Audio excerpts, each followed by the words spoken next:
ligado aqui no Elevencast, estamos chegando para mais um episódio no nosso canal e sempre, parece até clichê, né?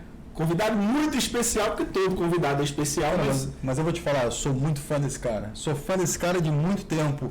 Então, assim, você que tá ligado aí, Helder, te interrompendo aqui, claro, ó, já se liga, já se inscreve e já se prepara que vem coisa boa aí. Já larga o dedo no like para o YouTube dar aquela moral, levantar nosso vídeo, né? Se inscreva, vá também nas nossas redes sociais, Facebook, Instagram, no TikTok, @ElevenCast, dê aquela moral pra gente, agradecendo a H11 Comunicação, toda a equipe de produção do Elevencast e também os parceiros Chili Peppers, também a Apetite Pizzaria que tá aí com a gente dando aquela moral. Alex, hoje, voltando a falar de futebol... É isso aí, eu vou te falar o seguinte, cara, a última postagem que ele fez, eu fiz um comentário e falei o seguinte, ó, com essa beca aí já pode ser chamado de Mister. E quem é essa fera? Conta pra gente aí. Maurício de Souza, ex-Flamengo, Botafogo, Vasco, enfim, a carreira já extensa no futebol, mas eu considero uma prateleira acima ali, e já naquela prateleira dos nova geração de treinadores aí do futebol brasileiro. A gente vai falar sobre toda essa carreira, como começou, desde a época de jogador, futebol de salão, até chegar ao futebol de campo, mas é um prazer ter você aqui, Maurício. Prazer é todo meu, muito feliz de estar aqui participando com você, Helder, com você, Alex. Tenho certeza que vai ser um papo bem agradável, um prazer estar aqui. Eu tenho até, graças a você também, é a segunda vez que eu vou estar batendo um papo com ele, porque teve aquela vez lá na TV lá da Federação de Futsal. Sim, verdade. Eu apresentei e tive a honra de, no dia, foi alguém que faltou lá, o apresentador na época, o Alex era o diretor da programação, me convidou para apresentar, e no dia que eu fui apresentar para cobrir a falta lá, um dos entrevistados era justamente o Mauricinho. Agora a gente pode começar um pouco de trás para frente, né, nessa história. Sim, vamos fazer essa bagunça? Vamos resgatar a história do Maurício, mas vamos falar também muita curiosidade que a galera vai estar interessada aí nessas transições, né, entre um clube e outro, enfim, essa carreira toda que ele tem aí, que muita gente não conhece, muita gente acha que Maurício surgiu lá no Flamengo, enfim, já ali no Flamengo, mas na verdade tem uma história para trás ali bem vitoriosa. Tem uma carreira, né? Mas eu tô dizendo assim, vamos começar com o que está mais fresquinho na cabeça da galera. Bora. Então vamos lá. O último trabalho do Maurício Souza foi no Clube de Regatas Vasco da Gama. Como que você pode resumir esse período, porque foi um período curto, né? Pouco mais de um mês no Vasco. Como que você pode resumir assim, a sua passagem? O que você tirou de lição desse período em que você esteve no Vasco? Eu cheguei a comentar, foi um sonho, né, realizado, poder dirigir a equipe do Vasco da Gama. Infelizmente um período realmente muito curto, né? A minha tristeza maior se dá por isso, porque eu tinha certeza que o trabalho ele ganhava o rumo que a gente queria, né? Apesar dos resultados não terem sido aqueles que a gente imaginava que pudesse ter, a gente via internamente, né, e nos nossos comandos uma evolução na maneira da gente jogar, só que a gente sabe muito bem que o futebol é resultado, né? Infelizmente, com apenas 8 jogos, 3 vitórias, 3 derrotas e 2 empates, o trabalho acabou sendo encerrado, né? Mas o período que eu passei lá eu fui muito feliz. Eu só tenho a agradecer as pessoas que lá estavam, porque o Vasco tem um staff, além de competente, profissionais muito sérios. O Vasco merecia subir, principalmente por esse staff, pelo seu presidente, que é um cara extremamente sério, correto. Então foi uma experiência para mim muito proveitosa. Eu saí de lá muito melhor de quando eu entrei, né? E claro, com a tristeza de não ter podido continuar, porque a gente não tinha a menor dúvida que a gente ia conseguir o nosso objetivo, que era o acesso. Naquele período você enfrentou uma rejeição quando você chega por conta do seu passado ali, o trabalho de maior relevância até então era a sua passagem no Flamengo, era o que ganhava mais proporção, mais mídia. Você acha que isso foi um fator que travou um pouco o trabalho? Esse foi um dos fatores, né? Teve um outro também que se falou muito que seria o meu primeiro trabalho, né, de frente, né, a uma equipe profissional. Então foram as duas coisas, né? O fato de ter saído do maior rival, né? O fato da pouca experiência, né, que se batia em pouca experiência. Na verdade era o meu primeiro trabalho à frente de uma equipe profissional, porém a pouca experiência eu não concordo, né? E eu acho que às vezes a gente lança as notícias e a gente não procura saber muito como é que se consolidou a carreira do profissional. Eu comecei minha carreira no Sub-11 do Botafogo, né? Eu vou entrar por essa linha já para explicar. Sim. Comecei minha carreira no Sub-11 do Botafogo e passei por todas as categorias do Botafogo. Sub-11, Sub-13, Sub-15, Sub-17, Sub-20 e auxiliar da equipe profissional em 2014, onde a gente disputou o Carioca e a Taça Libertadores. Eu era o treinador do Sub-20 e auxiliar, eu acumulava funções. Com o Jair Ventura? Era o Húngaro. Toda vez que eu não podia fazer jogo do Sub-20, o meu auxiliar do Sub-20 fazia o jogo, a prioridade era eu estar no profissional. Então ali já foi uma experiência. Primeiro eu vivenciei todas as categorias do clube, até chegar ao profissional de forma até bastante rápida. Saio do Botafogo, sou muito feliz no Botafogo, ganhei títulos importantes para o clube. Saio do Botafogo e vou para o Flamengo. No Flamengo eu começo no Sub-16, primeiro como coordenador das categorias de base, do futsal. Volto ao campo no 16 e logo ao Sub-20. Fico somente 6 meses no Sub-16 e vou ao Sub-20. No meu primeiro ano de Sub-20 a gente é campeão da Copa São Paulo, né, e da Taça Rio. Sou convidado a ser auxiliar da casa. O treinador era o Maurício Barbieri e eu fiquei como auxiliar da casa e auxiliar direto dele, porque na época o Maurício não tinha levado ninguém. Então é mais um período de um ano inteiro no profissional. O Barbieri em um determinado momento é desligado do cargo e o Dorival assume e eu fico como auxiliar também do Dorival.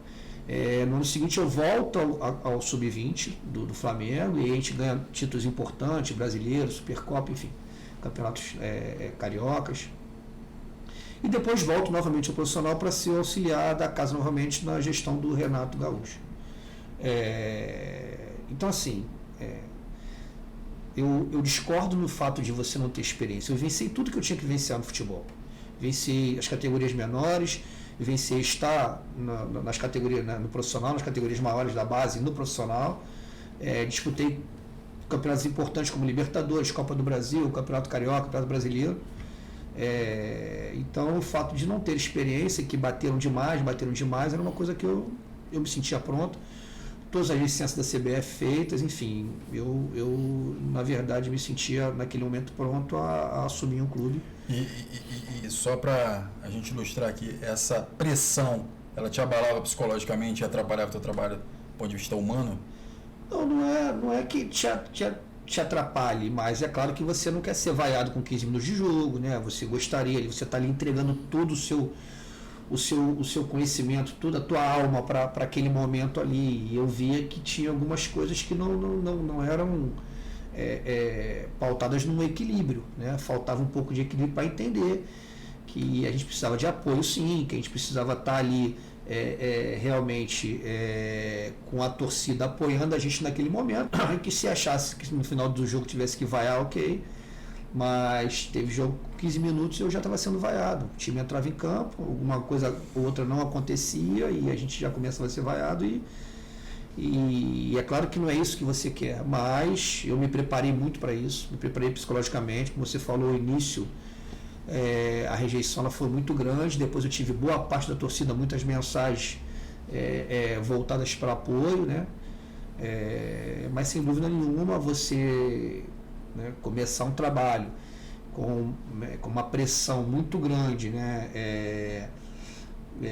Independentemente do que aconteça, é uma coisa que não é legal, né? E eu acho que isso acabou também sendo um fator determinante para se romper o trabalho, porque internamente a gente sabia, pelos números que a gente apresentava, pelo que a gente via nas reuniões de pós-jogo, né, que a gente sentava e conversava e via os jogos novamente, a gente sabia que o time estava começando a ter um rumo, ganhar uma maneira de jogar, uma ideia, e que a coisa, uma hora ou outra, ela ia engrenar. Só que juntou todos esses fatores, clube rival, né, a questão da pouca experiência, a questão da não aceitação, aí fica realmente difícil. Isso tudo junto, né? Então você acredita que faltou tempo para trabalhar dentro do Vasco, e se houvesse esse tempo, o trabalho ia acontecer, você acredita obviamente nisso, mas não faltou tempo para o Maurício, né? Faltou tempo para todos os técnicos que passaram até a tua chegada. O Faro assumiu em alguns momentos, enfim, teve o Lisca, teve outros técnicos também com passagens curtas ali, Zé Ricardo. O Zé Ricardo, na verdade, pediu para sair, né? Teve, né? Eu substituí o Zé, né? Mas você está falando, então a gente vai lembrar do Diniz também, teve lá, né? Que é um... Então, assim, são técnicos que tiveram passagens curtas, técnicos que são tidos como técnicos mais experientes, enfim, tendo esse ponto de vista. Então, houve um preconceito em relação à sua chegada lá? Do parte da torcida, né? Eu acho que, assim, o clube... não cabe, né? O Vasco 2 anos na segunda divisão, né? A gente sabe que é claro que hoje a gente sabe que não tem mais espaço para gestão amadora, né? O clube precisa estar fortalecido financeiramente, não interessa o tamanho do clube, se o clube não estiver bem estruturado, a tendência é que ele não siga na elite, porque os clubes estão se estruturando para se manter, e não é fácil. O contrário também é verdadeiro, né? O contrário é verdadeiro. O Cuiabá, o Bragantino são exemplos disso. Exatamente. E o Vasco estava 2 anos na segunda divisão. Então eu entendo quando você anuncia, teoricamente, o nome do rival, né, que teve uma história no rival, e que, para a maioria das pessoas, que foi ventilado, e quando a imprensa ela ventila, normalmente isso se espalha, né? Que era um treinador, né, sem experiência, e o primeiro trabalho é verdadeiro, era o meu primeiro trabalho à frente de uma equipe profissional, acaba trazendo um certo desespero para o torcedor, né? Então eu acho que esse desespero acabou, essas informações acabaram por não deixar que tivéssemos uma visão ampla do que poderia ser feito de trabalho, né? Eu, quando saí do Vasco, alguns meses depois, eu recebi de alguns amigos lá que trabalhavam lá alguns números nossos do que a gente estava fazendo, e o que me passaram é que até então os números que a gente apresentava eram os melhores até aquele momento do ano, né? E como você falou, a pressão que existia começou no ano anterior com o Marcelo Cabo, né? Se não me engano, depois veio o Fernando Diniz, depois veio o Lisca, né? E as coisas não estavam acontecendo, né? E o Zé conseguiu dar um jeito na equipe, dar uma maneira de jogar, mas ele, infelizmente, né? Quando você chega, você opta por manter essa maneira de jogar, né? Não ter uma mudança drástica dentro do elenco, da maneira do time jogar, para que pudesse ter aquela consistência já que o Zé tinha deixado. Então, internamente, se acreditava que o time poderia dar mais nas questões de propor o jogo. Poderia ser um time que poderia jogar mais com a bola, ser mais senhor do jogo, né? Propor um pouco mais o jogo. Internamente isso se acreditava, e essa era uma das nossas funções, conseguir trazer o jogo para o nosso comando com a bola. Só que algumas coisas atrapalham, porque a gente pega um trabalho que vinha dando certo, né? Vindo de vitórias, e por mais que a gente soubesse que a gente poderia mudar um pouquinho a maneira do Vasco jogar ali, da forma como estava, o Vasco estava no G4, né? Então a gente no primeiro momento segue tudo como estava sendo feito, e tentando em doses homeopáticas trazer esse controle para a gente. Controle esse que a gente, na maioria das vezes, conseguiu, só que eles não vieram junto com o resultado, né? A gente consegue passar a ter o controle do jogo, mas o resultado ele acaba deixando a desejar, né? Maurício, e na verdade a gente pode até trocar essa palavra, né? A gente falou em preconceito, mas na verdade faltou empatia, né? Talvez da torcida, aquele momento que você chega, e talvez a identificação da torcida com o teu trabalho ou com aquilo que você já tinha feito. E a gente falou das questões psicológicas que acabam abalando. Você já falou que estava preparado para aquele momento, para enfrentar tudo isso, vindo até de um rival, né? E aí falta muito das pessoas pesquisarem um pouco a tua trajetória até chegar àquele momento, até tomar essa decisão de ir para o Vasco, né? Que eu acredito, a gente vai falar um pouquinho nisso, né? A hora que você toma essa decisão e fala, eu posso assumir um time profissional, e mesmo tendo saído do rival dele. E foi uma decisão corajosa. Decisão corajosa, exatamente. E principalmente porque você já tinha uma passagem pelo Vasco, você já conhecia o clube, era um clube que você já conhecia internamente. E aí tudo isso vem juntamente com a entrada do digital, né, que acaba gravando tudo isso, onde as pessoas conseguem ter acesso a você, conseguem ter acesso à sua família, conseguem ter acesso a tudo que está acontecendo, mas não buscam isso dentro de uma pesquisa onde eles vão entender quem é o Maurício de fato. Como é que foi essa sua relação com as redes sociais nesse momento? Você teve você falou que teve algumas mensagens positivas, mas quando vem as mensagens negativas, como é que você trabalha isso dentro do teu dia a dia? Alex, na verdade, as redes sociais, eu nunca fui muito apegado a isso, né? Eu conversava até com o Helder antes aqui, que eu sou um cara que eu não me ligo muito a isso. Então, chegou um momento que eu já não via mais as coisas. Eu procurava ver o mínimo, recebia algumas coisas que vinham, que falavam quando era alguma coisa produtiva para ajudar, mas eu fiquei meio que aquém. O meu pensamento era trabalhar o tempo todo para o Vasco, chegava muito cedo no clube, saía muito tarde, porque eu tinha um desafio muito grande, eu queria muito que aquilo desse certo. Então, para te falar a verdade, eu não me liguei muito. Teve pessoas que me criticavam muito que eu não sabia nem quem era, né? E eu vim saber depois realmente que começaram as críticas a meu respeito. Mas eu te confesso assim que, cara, falta falar. É claro que a gente quer ser o tempo todo elogiado, mas quem está no futebol, a gente tem que estar preparado para isso, entendeu? Eu acho que em algum momento foi pesado, foi desleal, foi desrespeitoso. Eu acho que sim, entendeu? Eu acho que você pode criticar, você pode falar mal de um trabalho, de alguma coisa, sem ser desleal, sem ser, né, completamente antiético,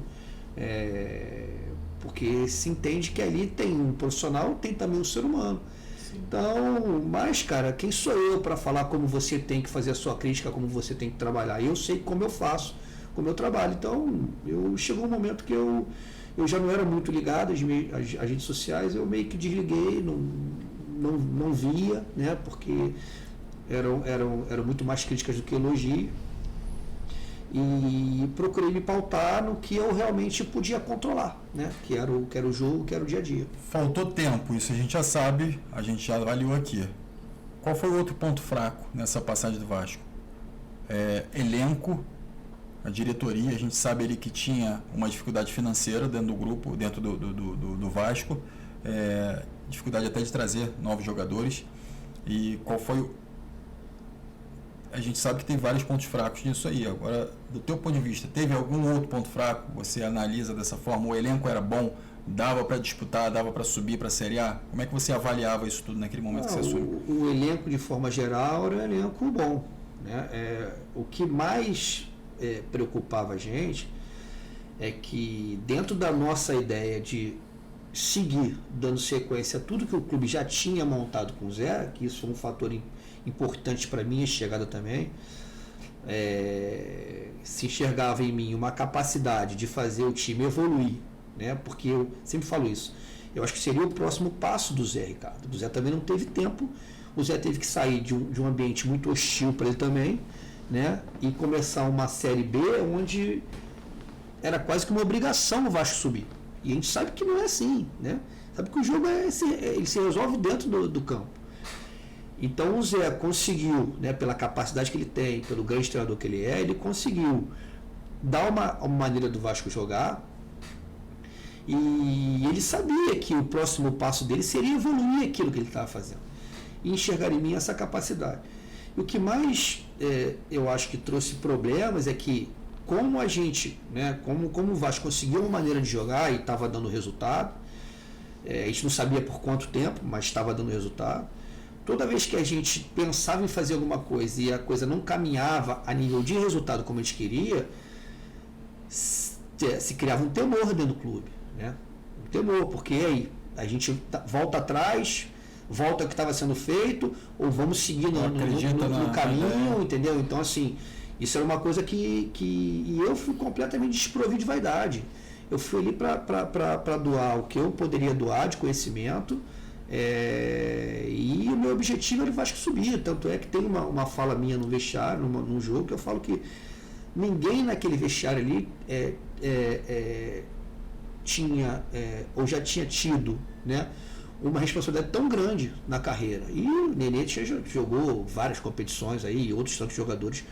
E eu falei que de todos, porque a responsabilidade naquele momento era muito grande, porque só quem estava ali dentro sabia a pressão externa que era estar ali, né? E isso acaba travando, cara.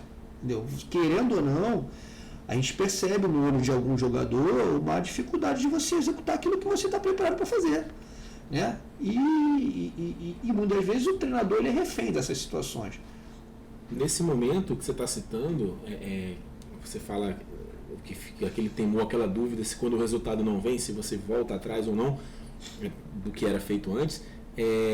O Vasco vinha numa situação em que alguns jogos o resultado não acontece e começa a queimar uma gordura que chegou a ser, se não me engano, de 17 pontos em relação ao quinto colocado. 17 ou 14 pontos, não me lembro agora. Foram 9, velho. 9 pontos. Foram 9 pontos.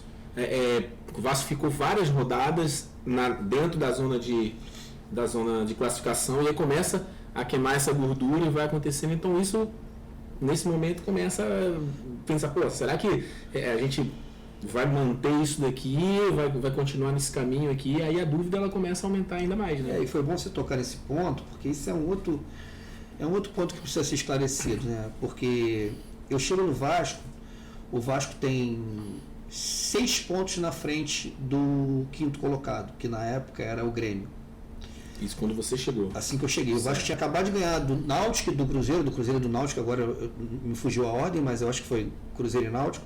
O Cruzeiro no Maracanã, né? Isso. E lá um 3-2 lá contra o Náutico. O Vasco tinha acabado de fazer essas 2 vitórias, vinha de um empate contra o Grêmio e tinha acabado de conquistar essas 2 vitórias. E aí o Vasco abre 6 pontos do quinto colocado. Eu chego no Vasco e a gente ganha os dois outros jogos. A gente abre uma gordura de 9 pontos, foi a maior gordura que o Vasco teve na competição, 9 pontos. E eu sou demitido do Vasco com uma gordura de 7 pontos. Ou seja, eu saio do Vasco 7 pontos à frente do quinto colocado. Eu entrei com 6. Você saiu com uma diferença maior do que você chegou. E de 8 jogos, a gente fez 5 jogos fora de casa. Foram 5 jogos fora de casa. Desses 5, a gente conseguiu ganhar do Criciúma. Agora não me recordo. Ganhando o Criciúma, eu acho que empata 1 e perde os outros 3. Então, assim, isso também não justificaria a minha demissão, porque eu entrei com 6 pontos. E a gente ia pegar 2 jogos em casa, a Chapecoense e o jogo foi 4-0. Enfim, agora eu não me recordo o nome da equipe que a gente chegou. Nós tínhamos 2 jogos na sequência em casa para fazer. Essa gordura poderia voltar a 9, a 10, né? E o Vasco, na sequência, ganha de 4-0 do CSA, não. O time lá do CSA. Mesmo da cidade de CSA, qual é? CRB. O Vasco ganha de CRB de 4-0 e na sequência empata com a Chapecoense sob o comando do Emílio. Então, assim, entrei com 6 e saí com 7, né? Sendo que desses jogos, que foram 5 jogos fora de casa. Quem conseguiu ganhar do Sampaio Corrêa fora? Ninguém ganhou do Sampaio Corrêa fora. Todos os clubes que foram lá, que subiram, inclusive, tropeçaram, perderam do Sampaio Corrêa. Outro jogo que nós não conseguimos ganhar foi o Novo Horizontino, que tinha acabado de trocar o treinador, era o Rafael Guanás, que tinha acabado de ganhar do Bahia de 1-0 lá na Bahia, e na sequência ganhou da gente de 3-1, 2-0 lá em São Paulo. Então, assim, era uma competição extremamente lutada, muito equilibrada, né? E para a gente andar para frente era preciso que tivesse um pouquinho mais de tempo e que a gente confiasse naquilo que poderia dar resultado. Mas esse temor interno, e eu entendo muito bem, porque o Vasco realmente tinha uma obrigação de subir, né, por tudo que estava sendo construído pela SAF, né, não que a SAF entra antes, mas era um ponto importante, né, para o Vasco, a SAF entrar com o Vasco na primeira divisão. Então tudo isso foi trazendo um temor onde todo novo causava um certo desespero, né? Mas se aquilo não acontecesse como a gente pensava que poderia acontecer. O que me preocupa é o seguinte, quando o Zé Ricardo sai, né, ele também entra numa situação de pressão, então a cobrança em cima dele também é muito grande, e ele começa a fazer, como você falou, monta uma metodologia que funciona naquele momento, enfim, começa a vir as vitórias, e parece que o Vasco vai dar uma estabilizada e ele vai conseguir ter uma paz a partir daquele momento. Você acredita que ele percebe algo interno que talvez ou você não percebeu ou que você também tenha percebido que possa não dar essa tranquilidade aí? Ele fala, opa, surgiu uma proposta aqui, eu vou embora antes que o caldo azede, ou não? Eu acho que a proposta que ele recebeu deve ter sido uma proposta, eu não falei em valores com o Zé, né? Eu falo, o Zé é meu amigo, mas eu acho que a proposta que ele recebeu deveria ser uma proposta boa para ele. O Zé era um cara que estava buscando trabalhar fora, né? Ele tinha ido para a Arábia, se não me engano, sim, e ele estava buscando ir para o Japão. Ele sempre falou que gostaria muito de ir para lá, né? Então teve essa situação. O Vasco vivia um momento conturbado, né? O Zé sabia que aquele momento ele vivia uma paz momentânea, apesar de não ter paz nunca.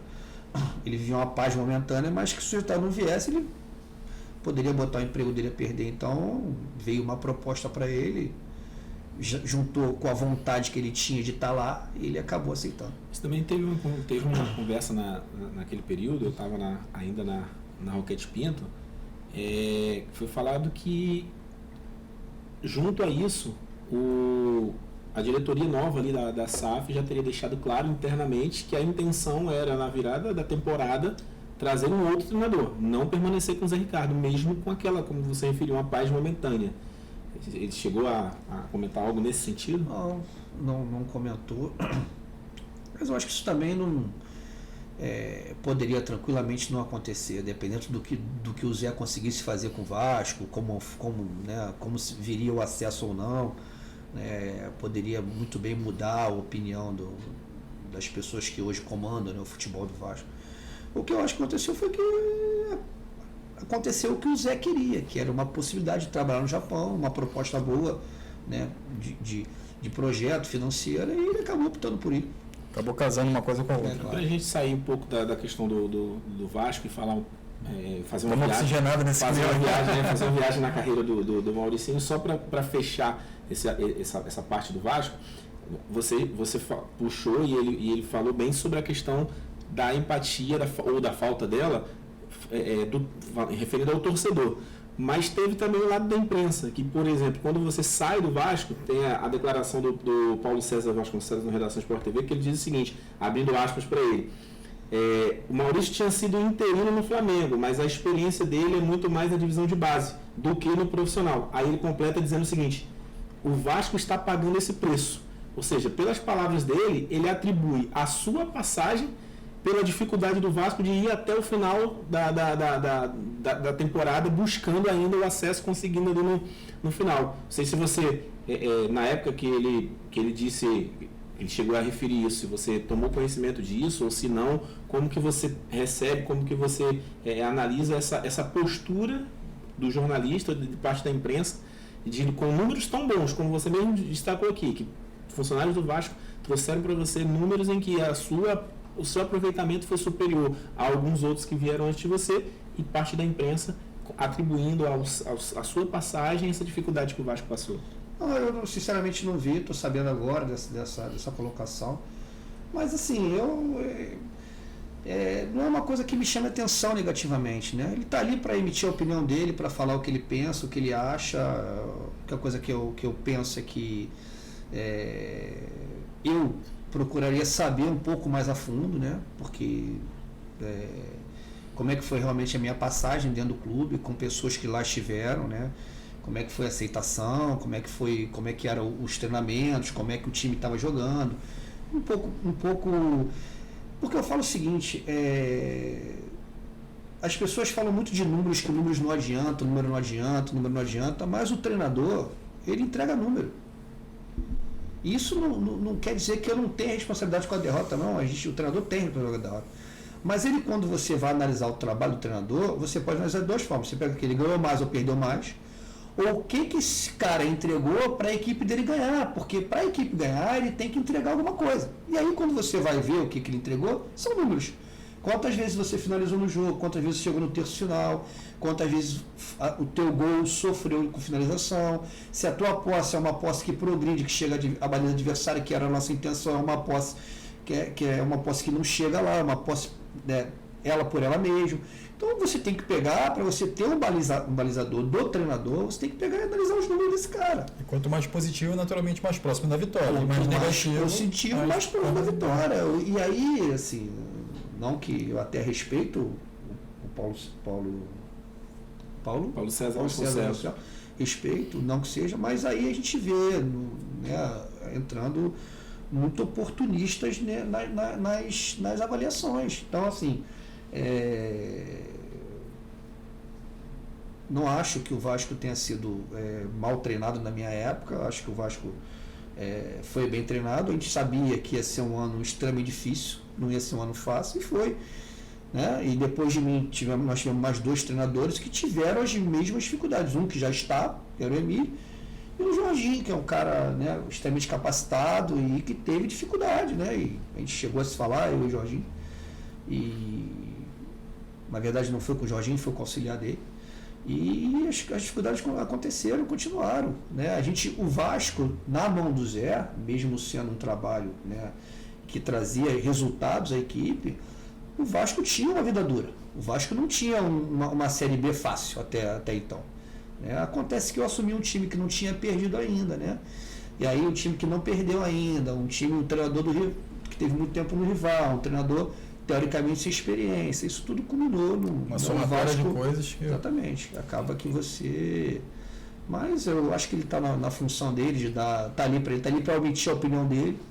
Emitir a opinião que ele não concorda, mas respeito. E aí até após a sua saída, o Vasco perde de fato essa gordura, né? Começa a brigar ali, e aí muita gente fala que o Vasco lutou para ficar na segunda divisão mais do que lutou para ficar na primeira, né? Muita gente escutava aí pelas ruas, enfim, a galera falando, porque o Vasco perdia jogos, que eram jogos que quem assistiu os jogos eram jogos relativamente fáceis, né? Mas no futebol não tem jogo fácil. E aí ele acaba tendo também uma dificuldade, como você falou, até o final, até o acesso, né? O Vasco não foi campeão na Série B. Então, assim, para você acredita que se provou mais um pouco ainda disso tudo que a gente está falando aqui, que faltou tempo dentro desse trabalho e que qualquer bom treinador que assumisse ele ia ter essa dificuldade? Eu acho que o histórico dos 2 anos do Vasco retrata isso, né? A gente acabou de falar aqui que no primeiro ano tiveram 3 ou 4 treinadores extremamente capacitados, vencedores, e que não conseguiram. Inclusive Luxemburgo, né? Que não conseguiram, né, levar o Vasco à primeira divisão. E no segundo ano, né, conseguimos levar o Vasco à primeira divisão, e com a dificuldade que foi, porque assim, nós temos que entender, quando a gente fala de tempo, quando a gente vai discutir futebol, todo mundo tem uma boa ideia. Todo mundo vê futebol, todo mundo fala de como a equipe vai jogar, como a tua equipe seria escalada, né? Como eu quero todo mundo, eu quero uma equipe joga no 4-3-3, eu quero que ela jogue no 3-5-2. Exatamente. Mas só tem que você esquece o seguinte: a diferença de quem só comenta para quem está na beira do campo fazendo. E a responsabilidade também, né? Não só a diferença. Mas a diferença é a seguinte: que você está ali falando de futebol, comentando o que você vê. E a gente, que teoricamente pode ter até os mesmos ideias, a gente tem que operacionalizar isso. O mais difícil no futebol não é falar como eu quero jogar. Eu consegui falar como eu quero jogar e operacionalizar como eu quero jogar. E isso leva um tempo. Então, por exemplo, o cara vai lá no quadro tático lá e fala assim, não, porque o fulano sai daqui, vai para cá e faz... Falou um monte de verdade, um monte de coisa que acontece. Mas isso, teoricamente, é fácil de você falar, é fácil de você ver. Não é difícil. O difícil é você ir para dentro do campo e operacionalizar como a tua equipe vai jogar, como você quer, com treinamento, com palestra, fazer o jogador entender qual é a tua ideia. Essa é a grande dificuldade do futebol. Porque as pessoas acham que é assim, você chega lá, reúne o jogador e fala assim, vamos jogar no 4-3-3, eu quero que o Helder faça isso, o Alex faça aquilo, vamos para o campo. E as pessoas acham que só falando isso, então tem milhões de treinadores. E aí você encontra você encontra um time, o adversário, às vezes, diferente daquilo que você imaginou que ele viesse, é na hora que você tem que tomar as decisões e mudar. Não é só, Alex, eu preciso criar com você o hábito. Eu preciso dar treinos a você que traduzam aquilo que eu quero que você faça no jogo. E aí é rotina. E aí é o tempo que a gente fala. E você levantou uma situação que eu tenho A gente falou isso recentemente num outro episódio aqui, não lembro exatamente com quem, acho que foi até foi com o Leandro Ávila, se não me engano, mas, pô, treinador, o primeiro que a gente tem aqui é você, e aí eu vou ser bem direto. O que é o correto e o que é o mais viável, o mais propício? É você colocar o seu elenco para fazer o que você quer ou você montar um esquema que você consiga explorar o que você tem de melhor dentro do seu elenco?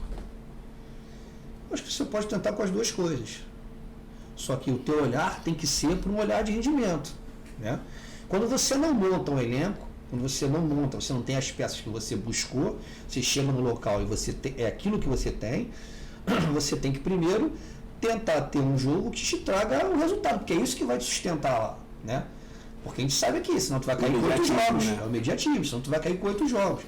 Só que essa busca por você ser o tempo todo reativo, por você só tentar fazer um jogo que reaja ao que o adversário está fazendo para você conseguir resultado, ela pode ter, teoricamente, um prazo limitado, né? Em que momento o teu time vai jogar da maneira que você quer. E uma coisa que nós temos que entender, e eu passei um pouco, não passei por isso, mas eu vivi um pouco disso no Flamengo, é que cada treinador tem a sua maneira. Você não vai encontrar um Zé Ricardo no Maurício, não vai encontrar o Maurício no Barbieri, não vai encontrar o Barbieri no Dorival, você não vai encontrar. Aí você tem que entender, né, que o que aquele treinador vai acrescentar à tua equipe. Por que eu estou falando isso? Porque não adianta as pessoas acharem que eu ia chegar ali, eu ia fazer tudo que o Zé estava fazendo, o que o Emílio ia fazer tudo que o Maurício fez, porque isso não se controla, eu não controlo o que ele faz. A ideia dele é a forma como ele vai operacionalizar, ela pode ser tudo muito parecida com a minha, mas é dele, não é minha.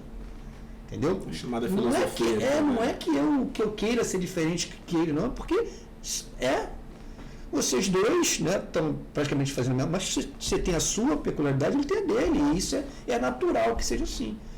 Então, em algum momento, né, você vai acabar jogando no teu time aquilo que você controla, né?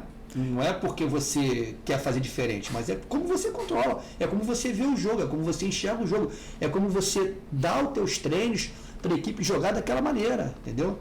Então, é basicamente isso. Eu acho que você tem que ter um pouco das duas e entender o tempo que você tem.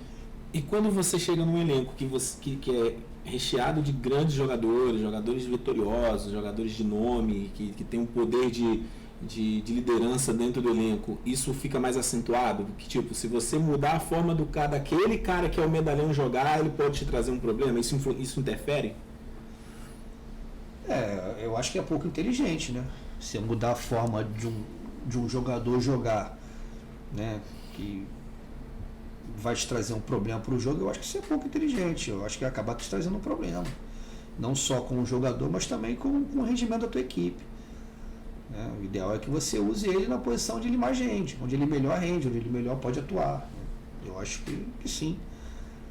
Eu senti que essa tua pergunta foi direcionada para o Paulo Souza. Eu estava pensando justamente nisso. Eu não quero, obviamente, porque a gente conhece o Maurício, sabe da questão da ética e tal. Ele não vai chegar aqui para tecer crítica especificamente a nenhum treinador.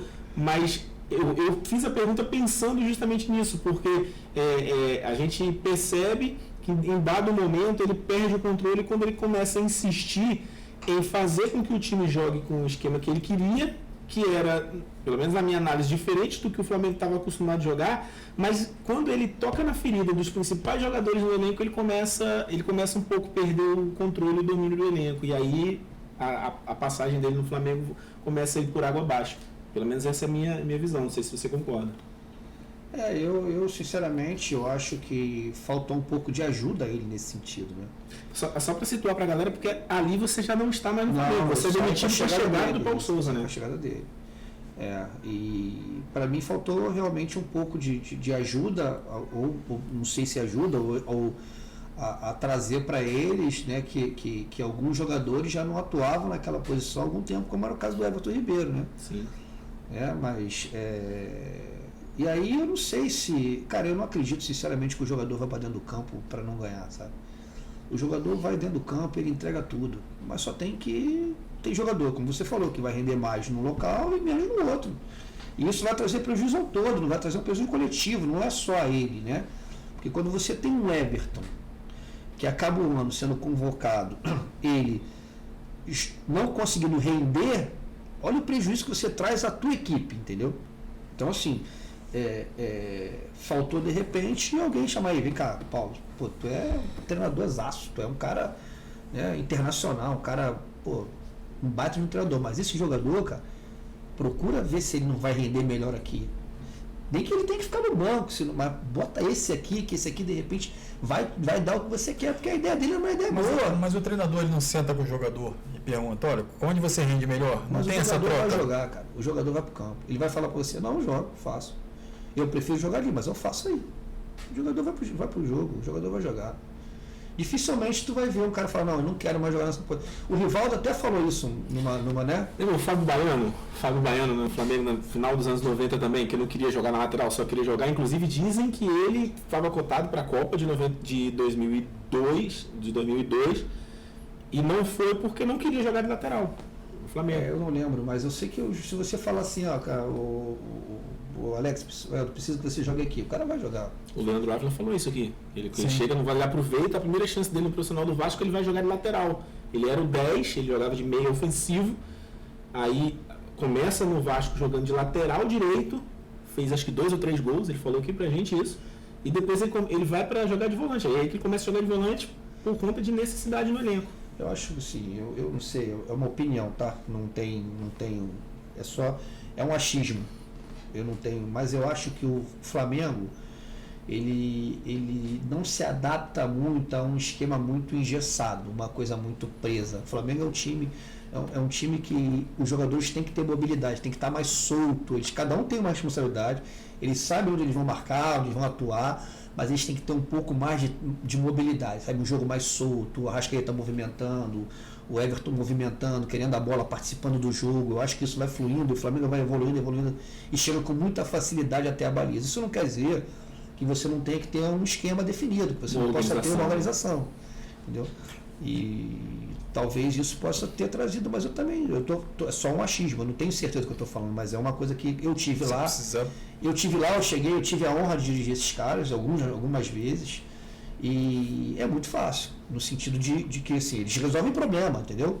Os caras resolvem problema, a bola está no pé deles, pô, fica tranquilo que vai ser alguma coisa boa dali, entendeu? Ou não era isso, acaba dando certo, porque os caras conseguem dar jeito naquilo que tu acha que não vai ter, aí os caras conseguem. Então, eu acho que o Flamengo é uma equipe que, se você tentar, com esses caras que estão aí, amarrar muito uma maneira e ser muito preso, principalmente na hora de atacar, eu acho que você acaba tirando um pouco da característica. Não estou falando que é isso, que foi isso que aconteceu, mas o tempo que eu tive no Flamengo, essa para mim era a maior característica para atacar, deixar os caras com mais liberdade de movimento, muito mais rígido na hora de defender. Você marca aqui, você marca ali, aí sim, mas na hora de atacar, deixar os caras um pouquinho mais livres. Eu não ia entrar muito nessas questões, mas você deu uma deixa aí agora que eu não posso deixar passar. Você falou que os caras resolvem, foi o termo que você usou. Os caras que estão lá, quando eles querem, os caras resolvem. Em 2020, se você estava no período na comissão permanente, quando o Rogério Ceni estava lá, né? Se você era auxiliar, a impressão que dá é que, em dado momento ali da temporada, no meio do ano, quando o Flamengo começa a ter uma queda de rendimento, é que alguma coisa não estava dando liga. O Rogério ele coloca o Arão de zagueiro, em alguns momentos com 2, 3 zagueiros de ofício no banco e o Arão escalado como titular para a zaga. E aí os resultados começam a não vir de uma hora para outra, com um estalar de dedos, sem mudar muita coisa, com as mesmas peças do Flamengo na reta final, como se assim, se a gente não for lá e resolver a parada, a gente não vai ganhar esse campeonato. E aí o Flamengo começa naquela reta final, vai lá, consegue os resultados, apesar de o último jogo, se não me engano, o Flamengo perde, o jogo empata, não lembro, no Morumbi, e aí o Corinthians, o Cássio faz aquela defesa no final contra o Inter e o Flamengo é campeão. Mas a impressão que me dá é que os caras entenderam que se eles não colocassem ali o coração na ponta da chuteira naquele momento e dessem aquele algo mais e resolvesse de fato dentro de campo, o título não viria, porque vinha de um período em que os resultados não estavam entrando para aquela reta final para buscar o título. Acontece essa coisa de os caras também chamarem a responsabilidade, sair um pouco desse engessamento, não sei nem se existe essa palavra que você se referiu da questão do sistema tático, e eles falam assim, não, a gente tem que ir lá e tem que resolver de alguma forma. Eu acho que o futebol ele está muito ligado à questão emocional, né, cara? É como você está mentalmente, né? E eu sou o maior defensor do Rogério, porque nessa época eu tive lá, estava lá no Sub-20 e dirigi algumas vezes a equipe também, porque o Rogério acabou tendo corona e eu dirigi a equipe do Rogério. E, cara, independentemente de quem ele está escalando, o Flamengo rendia muito bem nos jogos. O Flamengo realmente não ganhava. Quer dizer, não ganhava. O Flamengo deixou de ganhar alguns jogos importantes. Mas o Flamengo rendia. O Flamengo, normalmente, ele amassava os seus adversários. E a bola parou de entrar, cara. E aí isso traz um pouco mas é um elenco muito cascudo. Mas traz um pouco tira um pouco a positividade, sabe? A confiança, essa palavra que estava fugindo. Tira um pouco a confiança do jogador e a coisa começa a entrar num espiral. E aí, mas o time do Rogério, cara, eu vi várias vezes, eu ia no Maracanã toda vez ver o jogo e sempre que dava, estava lá para ver os treinos também, um cara que deixava dar muita liberdade. Cara, o time jogava muito bem, mas a bola pode entrar, né? E de uma hora tem uma mudança e, cara, o Renato é um cara que leva muito bem a equipe dele, né? Sempre levou, né? E, cara, essa confiança volta e a bola volta a entrar, sabe? A gente não consegue, o Paulo Torres fala assim, é o imponderável. O futebol, o dia que o futebol virar uma ciência exata, fecham as casas de aposta, né, cara? Porque tu sabe que o melhor vai ganhar sempre e não é assim, né, cara? Às vezes o melhor não ganha por um detalhe ou outro. E o Renato chega com a declaração, né, dizendo que seria muito fácil dirigir o Flamengo, né? Com o time que tem, não precisava fazer muita coisa. E aí acaba não tendo investimento. Enfim. Sim, mas vamos lá. Porque o time foi vice-campeão brasileiro, até falei isso numa das coletivas. O time foi vice-campeão brasileiro, o time foi vice-campeão da Libertadores e foi realmente eliminado na Copa do Brasil, ali, né, no jogo que a gente não tem muito o que falar. Mas no ano, você foi vice-campeão brasileiro, você chegou à final da Libertadores. Claro que para o Flamengo, talvez seja pouco, o Flamengo quer título, né? O Flamengo não quer ser vice. Mas dentro quando tu faz o teu planejamento, é você chegar até ali, cara, entendeu? E o Flamengo chegou. É claro que, lógico que você tem que ganhar. Como é que tu fala pro Flamengo? Não, vamos chegar só à final. Não, você vai ganhar. Mas eu não posso, internamente, eu não posso reputar como um trabalho ruim, entendeu, cara? Uhum. Porque os objetivos de estar na final, ele chegou, e aí chega na final, acontecem coisas. O jogo de mata-mata acontece isso. Os dois times chegaram, então os dois times são capazes de ganhar. Eu não tenho o menor problema em falar, as pessoas vão criticar ou não. Eu falo o que eu sinto, o que eu acho, porque a gente tem várias formas de ver. Né? Se a gente for não mudando o assunto, mas mudando de competição. Se a gente for analisar a derrota do Brasil para a Croácia, o fatídico gol, né, faltando 4 minutos, cara, eu posso analisar de um jeito, você do outro, a gente pode analisar aquele... Depende da forma como eu estou vendo, porque eu falo para você, se eu quiser analisar dentro do que o Tite controla naquele momento ali, do que é dele realmente, e tu vê ele abrindo o braço, sim. Porque o que aconteceu? Chegou um momento... Naquele lance ali, que a bola não pode ficar tanto tempo viva como ela ficou. Bate de lá, rebate, cai, rebate. Mas... Depende pro time não avançar, né? Vamos discutir um pouquinho aqui. Como é que o Brasil se comportava para marcar assim que perdia a bola? O que o Brasil fazia? O Brasil perdia a bola, o que ele fazazia? Ele reagia imediatamente, correto ou não? Sim. Perdia a bola, reagia. O Fred vai numa... Vamos esquecer. O Fred não era para ter ido. Vamos esquecer. O Fred foi. O Fred foi numa bola, dividiu, foi no canto. Quem foi reagir? O Fred. né? Fred volta para ele vai lá pressionar para dar um combate. Ele divide com o zagueiro, a bola sobra, ele pressiona. A defesa do Brasil, nesse momento, ela já está no meio do campo. O que a gente chama de atacar marcando, ele já está encaixado. Aí tem um questionamento, que é o Casemiro marca o Modric. Sim. E aí o Casemiro deveria ter feito a falta ali? Ele teria condições de fazer a falta? Mas vamos lá. Mas ele estava com cartão. Mas vamos lá, nós estamos falando o que é controlável. Sim. O que é controlável. A atitude do Casemiro depender. Se ele tem que fazer a falta ali, é tomar a decisão dele que vai decidir aquilo ali. Nós vamos falar o que é controlável, porque eu posso falar um monte de coisa que aconteceu realmente, mas que não é controlável, cara. Quem decide aquilo ali é o momento do jogo. O que eu quero falar para você é o seguinte, que o imponderável, coisa que você não controla, ela acontece. E aí foge da mão de quem está dirigindo. É o jogo, é o que deixa o futebol tão espetacular. E é o individual, né? Tomar decisão na hora que o jogador é individual, mas aí eu vou falar para você aqui, eu vou dar a minha análise de treinador. Depois eu posso dar a minha de torcedor, beleza? Eu vou dar a minha análise de treinador.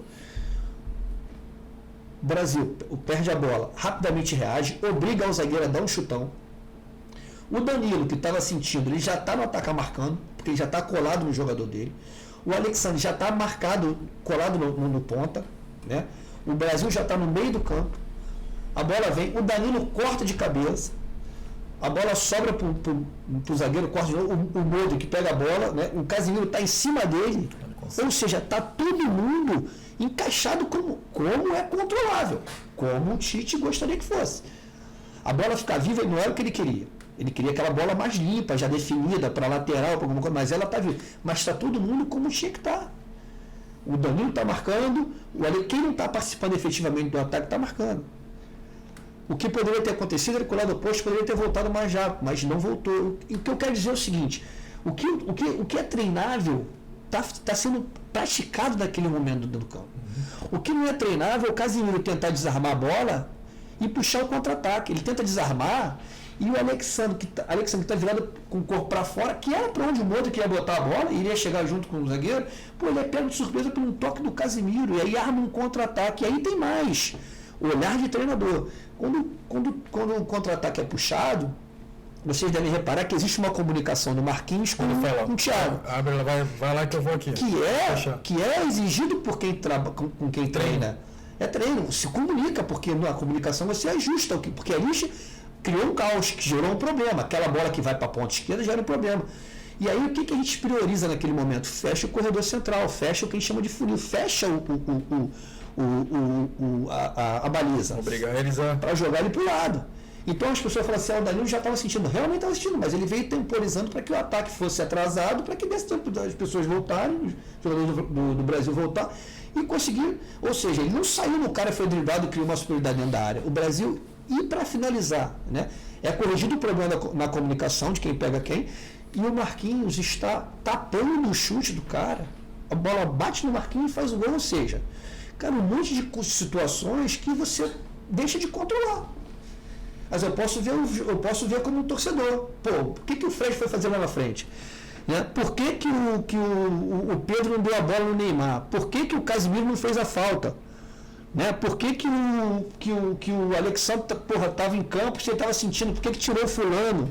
Por que o Neymar não bateu o primeiro pênalti, não bateu o primeiro, deixou bater o quinto? Isso. Sabe? Mas tem alguns questionamentos como esse que você citou como olhar de torcedor, mas que eu poderia trazer em cima de um certo olhar, vamos dizer assim, de uma certa incoerência que eu analiso desde lá de trás. Como, por exemplo, o Tite é questionado pela convocação do Daniel Alves. Ok. Na coletiva, após a convocação, ele explica, e aí na minha visão ele é 100% coerente, a explicação dele, que na forma que ele gosta de colocar o time para jogar, ele explora os pontas, então ele não precisa de laterais que sejam alas, laterais que ataquem tanto, e a experiência do Daniel Alves poderia contribuir com isso. Aí no primeiro jogo o Danilo se contunde, ele não coloca o Daniel para jogar, ele vai com o Militão, ok.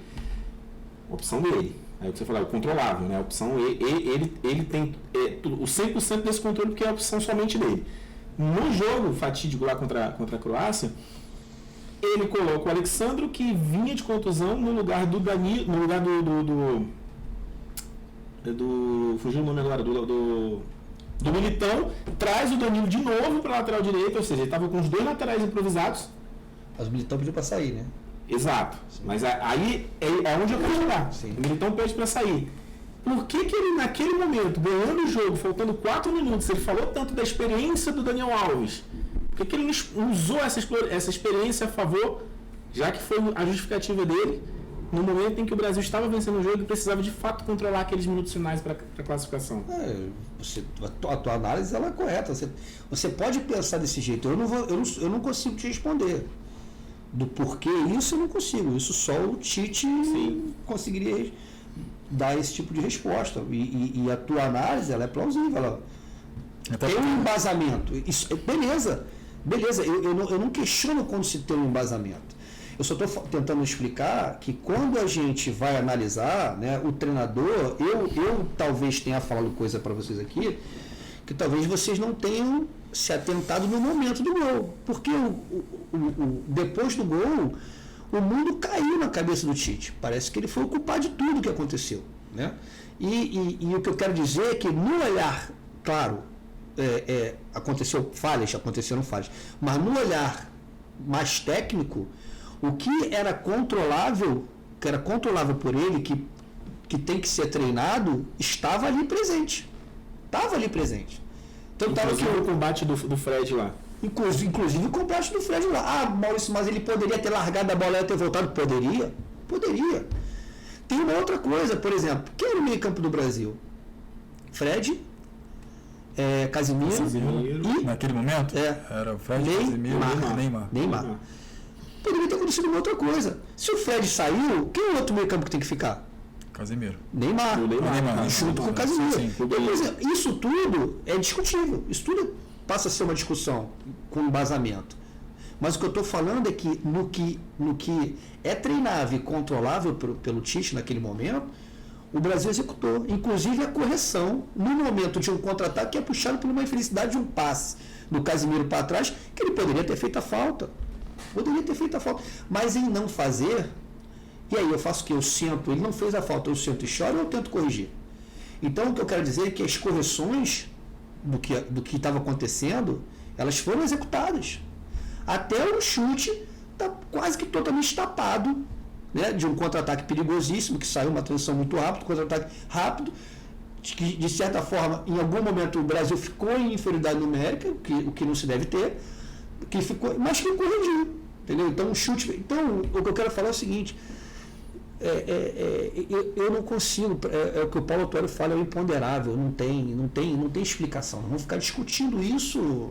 Outro dia, falar na televisão, é isso que motiva, é isso que faz ter notícia, é isso que é gostoso do futebol. É isso que é gostoso do futebol, é isso que faz. Mas só me incomoda quando você é oportunista nesse assunto.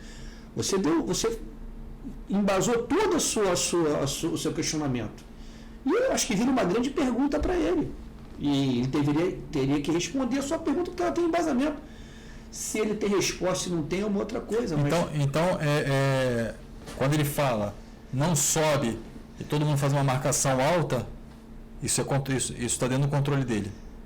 Não, o que acontece? Aí eu não sei, mas me pareceu que quando o Brasil faz o gol, né, o segundo tempo da prorrogação começa e o Brasil está marcando um bloco mais baixo. O Brasil não está saindo, né? Uhum. Mas o Brasil tinha um time preparado para contra-atacar. O Brasil tinha de um lado o Antony, do outro lado o Rodrigo, sim, o Pedro de 9 e o Neymar de 10. Então o Brasil continuou com a estrutura praticamente que começou o jogo só com 9 mais fixo, porque o Richarlison movimenta muito mais que o Pedro, mas continuou com a estrutura de quando desce contra-atacar em velocidade, que era o forte da equipe também, porque o Brasil tanto jogava em organização ofensiva como jogava nas transições, né? O Brasil, quando tinha a bola, conseguia empurrar o adversário para trás, porque tinha qualidade para isso, mas no jogo, por exemplo, contra o 4-0, contra o Coreia. O Brasil deu aula de contra-ataque, né? Bom, então, assim, ele tava. E aquilo é uma situação de contra-ataque. E o que mais me deixa assim, chateado com o lance é que talvez o Pedro não tivesse, apesar de ter um espaço absurdo e o Fred atacou o espaço porque ele tinha certeza que ele ia chegar na bola, A gente tinha o outro lado com o Neymar e com o Rodrigo, que era um jogo de repente mais segurança, fazer um 2 contra 1 e a bola foi jogada no espaço pro Fred. Então faltou uma correção de mais um meio campo ficar e tal. Mas depois que acontece o caos, o que eu controlo? Mas foi na adrenalina ali? Tu acha que foi na adrenalina? Não, a gente vai certeza que ele ia chegar a gente vai conseguir engatar esse contra-ataque e vai funcionar, acabou o jogo. Tanto é que a gente tem o Neymar e o Rodrigo, se a gente for ver o vídeo, a gente tem o Neymar e o Rodrigo entrando praticamente ali do outro lado. Se ele dá um toque na bola, ele chegar na frente, a gente faria o segundo gol com certeza. E aí tu sai no âmbito de fazer o segundo, né? E você acaba num contra-ataque tomando o gol. Agora, o que eu quero falar é o seguinte, sendo repetitivo, o que estava para ser controlado, treinado, para mim ali ficou muito claro que estava. O Casemiro podia ter feito a falta? Podia ter feito a falta. Né? Pô, ele não tinha que. Ele poderia correr o risco de ser expulso. Mas era uma decisão do jogador. Mas era uma decisão do jogador, entendeu? Ele consegue desarmar o cara. Na infelicidade do desarme dele, ele puxa um contra-ataque. Porque o Alexandre está com o corpo virado para correr já, porque a bola estava no pé do Modric. E o Modric ia botar a bola por cima dele na ponta direita, com certeza. O Casemiro não deu nenhum tipo de espaço para ele. Tanto é que ele toca na bola. E aí, vendo com o olhar técnico, quando a bola vai do lado do campo, tu vê o Brasil se comportar de maneira correta. Tecnicamente falando. Exatamente. Ali, a composição, corredor central fechado, um chute que vem, o cara tapa, ela desvia, bate nele. Se não bate nele, o sino não acontece, mas se não bate nele, vai na mão do Alisson. Então, assim, e a gente pode ver também com 300 falhas aquilo ali, entendeu? É isso que eu quero dizer. Então, quando a gente volta para a questão lá da final, a gente não quer que o treinador não seja responsabilidade por isso, porque a gente sabe que vai ser. Se o Renato tivesse ganho a final, né, se a gente tivesse ganho a final, de repente o Renato estaria no Flamengo até hoje. Pode ser ou não. Como perdeu, qual foi a resposta? Ele vai ser mandado embora, porque ele perdeu a final. Mas o que eu quero dizer é que às vezes fica tudo muito na mão dessa situação e a gente passa a não ter um olhar um pouco mais técnico do que realmente acontece, da onde realmente está. Vamos lá. O Flamengo perde hoje 2-1, correto? O segundo gol, cara, é um absurdo. O Andrés dá a bola no pé do atacante do Palmeiras, estava no Cuiabá. Do Davidson, cara. Entendeu? Aí eu falo assim... E aí é incontrolável. O Renato, cara, não tem a menor culpa o Renato nessa situação. Então, o Davi Luiz também não deu aquela bola na fogueira pra ele? O Davi Luiz não deu aquela bola na fogueira pra ele? A gente pode olhar por esse... Pode olhar por esse nome também, entendeu? Mas aqui existe um erro técnico ali. Eu não estou associando ao Renato, porque você falou do André, o Davi Luiz também deu aquela bola um pouco na fogueira pro André. E eu não estou aqui falando que esse erro que gera o gol tira a responsabilidade do treinador, não tira, porque ele é o comandante, o erro vai cair, as coisas vão recair sobre ele. Só que nós temos que tentar ser, e aí é minha, porque eu não peço que ninguém seja, mas eu sou, porque eu sou treinador. Então eu consigo, quando eu vejo ali, eu falo, o que fez errado, porque o que foi treinado ali, no caso do Palmeiras e Flamengo, não, porque não tinha mais ninguém. Ele botou na frente e foi cara a cara com o goleiro, não tinha mais o que corrigir. Mas no caso do Brasil, a gente vai falar assim, não podia ter dado um contra-ataque faltando 4 minutos, não podia. Ponto, não podia, deu o contra-ataque. O que eu faço? E o que foi feito? O que foi feito foi praticamente tudo correto.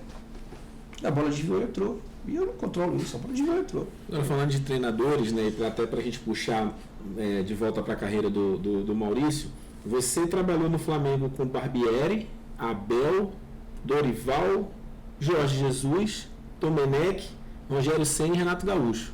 Foi. A escola. Não, sim. Não trabalhei diretamente, mas você era treinador do Sub-20, na época do Jorge, do Abel. E em dados momentos aqui, você na comissão técnica permanente do clube, né? Dorival, Maurício e Renato. Exato. Com qual desses treinadores você mais se identificou e mais aprendeu ali no processo do dia a dia? Cara, assim, eu sou muito fã do Dorival Júnior, muito. Não só do treinador, mas da pessoa dele também, né? Eu, graças a Deus, me dei bem com todos eles. Aprendi muito com o Abel, eu tive pouquíssimo contato, né? E eu fiquei muito feliz que quando eu fui demitido do Flamengo, o Abel Braga me mandou uma mensagem. E eu nunca tinha tido uma conversa com ele, porque quando ele foi o treinador do Flamengo, o contato com ele foi muito pouco, foi um tempo curto, não deu tempo. Mas a gente bateu um papo, um cara sensacional. Aprendi muito com todos eles, Dorival, um cara leva o grupo muito do jeito que o Renato leva, o cara sabe levar o grupo, tem boas ideias, bons treinos, assim como o Renato. O Maurício, um cara, né, mais da minha faixa etária, um cara, a gente brinca assim, saindo do forno, né, cara? Um cara com boas ideias também, com um jogo muito bem elaborado, com controle maior do todo, no que diz respeito à parte tática. Mas, sem dúvida nenhuma, o Dorival e o Jorge Jesus eu não tive o prazer de ver, mas de estar presente nos treinos, no dia a dia. Então, ele fechado, ele com o Abel era bem fechado para ele. Então, o cara que eu mais aprendi, sem dúvida nenhuma, foi com o Dorival, mas muito com o Renato, muito com o Maurício. Mas, em termos táticos, assim, defensivos, eu acho que o Jorge Jesus ele foi muito feliz ali. E eu vou te fazer uma pergunta em cima disso. Ele foi muito feliz. Você acha que foi uma passagem dele? Hoje se fala muito na carência do Jorge Jesus no Flamengo, né? Aliás, hoje a gente tem o Vitor Pereira chegando aí. Enfim, a gente não sabe ainda como vai ser o trabalho do Vitor Pereira. O Dorival fez um excelente trabalho agora no final da temporada. Mas ainda tem gente que fala assim, nossa, traz o Jorge Jesus de volta, traz o Jorge Jesus de volta. Qual foi o diferencial do Jorge Jesus para que pudesse dar certo de fato no Flamengo? Como é que você enxergou ele mais de perto? Eu não sei se diferenciar, mas o primeiro ponto que eu acho que foge um pouquinho qualquer discussão técnica foi que o Flamengo voltou a ganhar, né, depois de quantos anos? 20 anos, 21, sei lá, o Flamengo estava sem ganhar, foi 8 anos.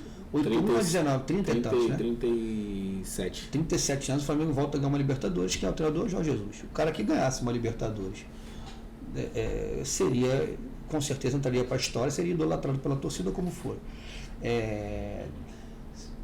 Segundo, né, o brasileiro da forma como passou por cima dos adversários. O Flamengo aquele ano não só ganhava, o Flamengo passava por cima, então aquilo ficou... O Flamengo não tinha susto, essa é a verdade. Pouquíssimo susto o Flamengo teve no ano.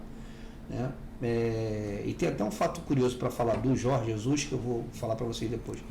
Mas eu acho que o Jorge Jesus ele tinha uma maneira de se defender, né? que é claro que passa pelos jogadores que se tem, né? A gente tinha naquele momento ali no Flamengo no auge da maioria deles, né? Isso com o passar do tempo vai mudando, vai se ver. Ele mesmo dá uma declaração há pouco tempo falando que, eu talvez não sei se é verdadeira a declaração, mas eu acho que ele falando que o Vitor Pereira é um cara sensacional, muito bom treinador, sabe como ninguém fazer o time marcar a pressão e jogar e tal, e que pode ter um problema porque é um time envelhecido. Palavras dele, palavras do Jorge Jesus. E na época do Jorge Jesus, Gabigol no auge, Gerson, Bruno Henrique no auge, Gerson no auge, Pablo Mari no auge, Rodrigo Caio é um monstro. Esse moleque é um monstro. Felipe Luiz dispensa comentários, né? O Rafinha. Enfim, era um time que estava todo mundo no auge e o cara conquistou o elenco de uma forma, porque é o que eu falo, na maioria das vezes você conquistou o elenco com a tua capacidade de informação, com o que você passa, com o que é novo, e os caras adoravam ele porque ele era um cara que passava coisas para eles, para os jogadores já de renome, que eram coisas novas, que eles estavam aprendendo, e isso motivava os caras.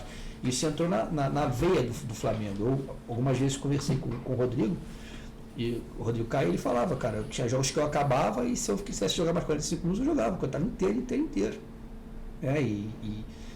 E a gente faz muita correlação com a parte física do jogo, né, com o resultado final, como a equipe se comportou. Não, o time correu muito, às vezes tu corre muito errado, às vezes tu corre pouco certo, né? Então o Flamengo corria muito certo.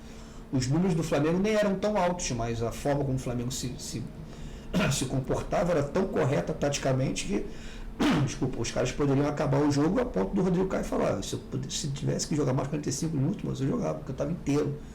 Então, o Jorge Jesus, ele deu para mim exemplos defensivos, ofensivos não via, e também nas conversas não tinha muita elaboração, mas defensivos, ele deu uma aula de como atacar e tirar proveito dessa defesa para atacar, entendeu? Desculpa, ele deu uma aula de como se defender e tirar proveito dessa defesa para atacar. E eu acho que ele foi muito top.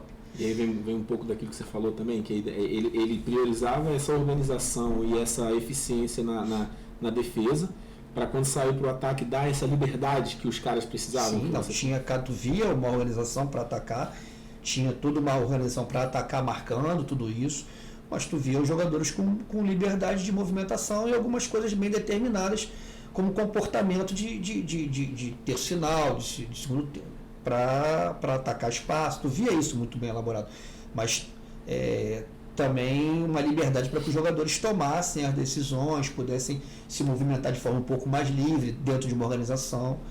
Entendeu? E ali, para mim, agora o diferencial para mim já do Dorival, tu vê um time muito mais capacidade de ataque, que não que o time defenda mal, defende muito bem, mas tu vê uma capacidade de ataque, tu vê uma organização para atacar talvez maior, que é do Jorge, não sei, mas talvez maior. Mas o Jorge, a partir da defesa dele, ele tinha um ataque muito forte. E aquele time não precisava nem ter uma defesa muito forte para ter um ataque muito forte. Aquele time, tinha um monte de craque jogando na frente. Mas o que eu quero dizer é que ele diminuía tantos espaços para você jogar, que o Flamengo ganhava todos os confrontos emocionais do jogo, o Flamengo ganhava, cara. E um jogo contra o Grêmio no Maracanã, no 5-0, é a prova disso, cara. O Grêmio tentava encontrar um espaço, batia na defesa do Flamengo, contra-ataque com o gol do Flamengo. O Flamengo tocava 3-4 passes e gol do Flamengo, sabe? E eu pude presenciar isso, ver de perto, e foi realmente, e é falado por todos os treinadores, da forma como ele se defendia, tinha um padrão, todo jogo era basicamente a mesma coisa, a equipe não oscilava muito pouco, entendeu? E mesmo ganhando de 2, 3, ele queria que o time fosse para frente o tempo inteiro. Mas aí todo treinador quer, não é? A questão é que aquele time estava tão... aí é o que eu falo para vocês, que eu falei um pouco atrás estava tão enraizado, estava tão habituado a fazer, né? Ele conseguiu operacionalizar aquilo de forma tão eficaz, tão bem feita. Seria na cabeça do jogador. Que aquilo estava na cabeça dos caras, entendeu? E aí eu falo para vocês, quase que não fica no Flamengo. Vocês lembram dos primeiros jogos dele? Lembro. Bahia. 3-0, o jogo do Emelec. Ele começou também a fazer. Que ele inventou, porque ele inventou o Rodinei e Rafinha, então assim, sabe? E aí passa a ser, porque aí passa a ser inventor, então quase que a coisa não acontece. Depois ele consegue encaixar um time titular, né? Porque, se eu não me engano, ele tem algumas baixas, eu não lembro quem, ele consegue encaixar um titular, o time que ele ainda não tinha. O time deslancha e aí ele teve a conclusão do Diego. Exatamente. Diego machucou. O Ejá saiu.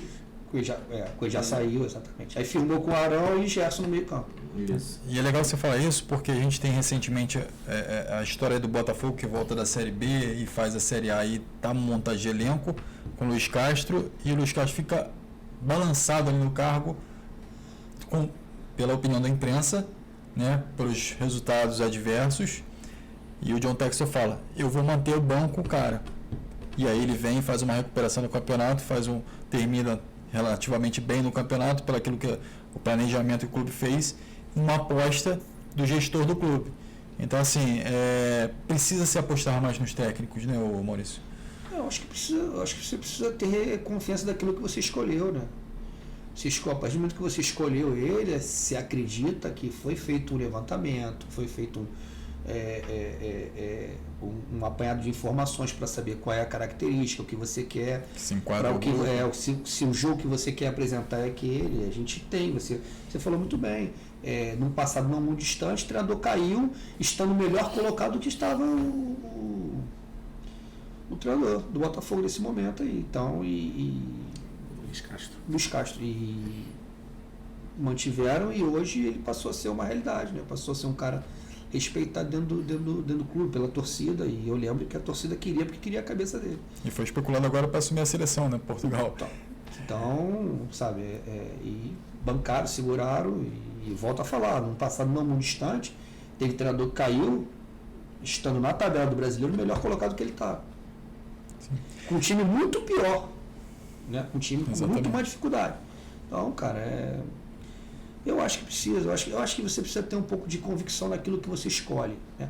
E outra coisa, quem avalia, né? Como é que nós vamos avaliar o trabalho do treinador? Quem tá apto realmente a avaliar, ou se é só a pressão externa, a pressão de torcida, de mídia, né? Quem é que tá pressionando a ponta. Precisa dar uma resposta para a torcida. Não, e quem tá vendo, não, eu tô vendo ela trabalhar, cara. Eu vou te dar um tempinho para esse cara aí, porque esse cara ali, pô, olha só, o trabalho dele é bom, pô, o grupo gosta dele, pô, o time, pô, tá jogando dentro do que ele tem treinado, esse time vai andar para frente, vai evoluir, né? Eu vou dar um pouco mais de tempo do que aquilo que normalmente é necessário. Agora, quando não se tem, né? Dizem que quando não se sabe onde quer chegar, qualquer caminho serve, né? Então, se você não tem um olhar para o que você quer, qualquer caminho serve. Os elogios do Mauricinho, eu vou procurar uma vaga de treinador. Né? E só para a gente voltar um pouquinho no Jorge Jesus, você acredita então que se o Jorge Jesus voltasse hoje, ele teria dificuldade com esse elenco já mais envelhecido? Cara, assim, eu não sei, porque um trabalho nunca é igual ao outro, né? O que eu posso falar é que ele é um baita de um treinador e que ele muito possivelmente ele consiga fazer trabalho. Se ele vai ser hipercampeão, mega campeão, é outra história. Eu falei que as pessoas falam, é muito difícil ele repetir o que ele fez. Talvez na mesma proporção, mas o Flamengo continua ganhando.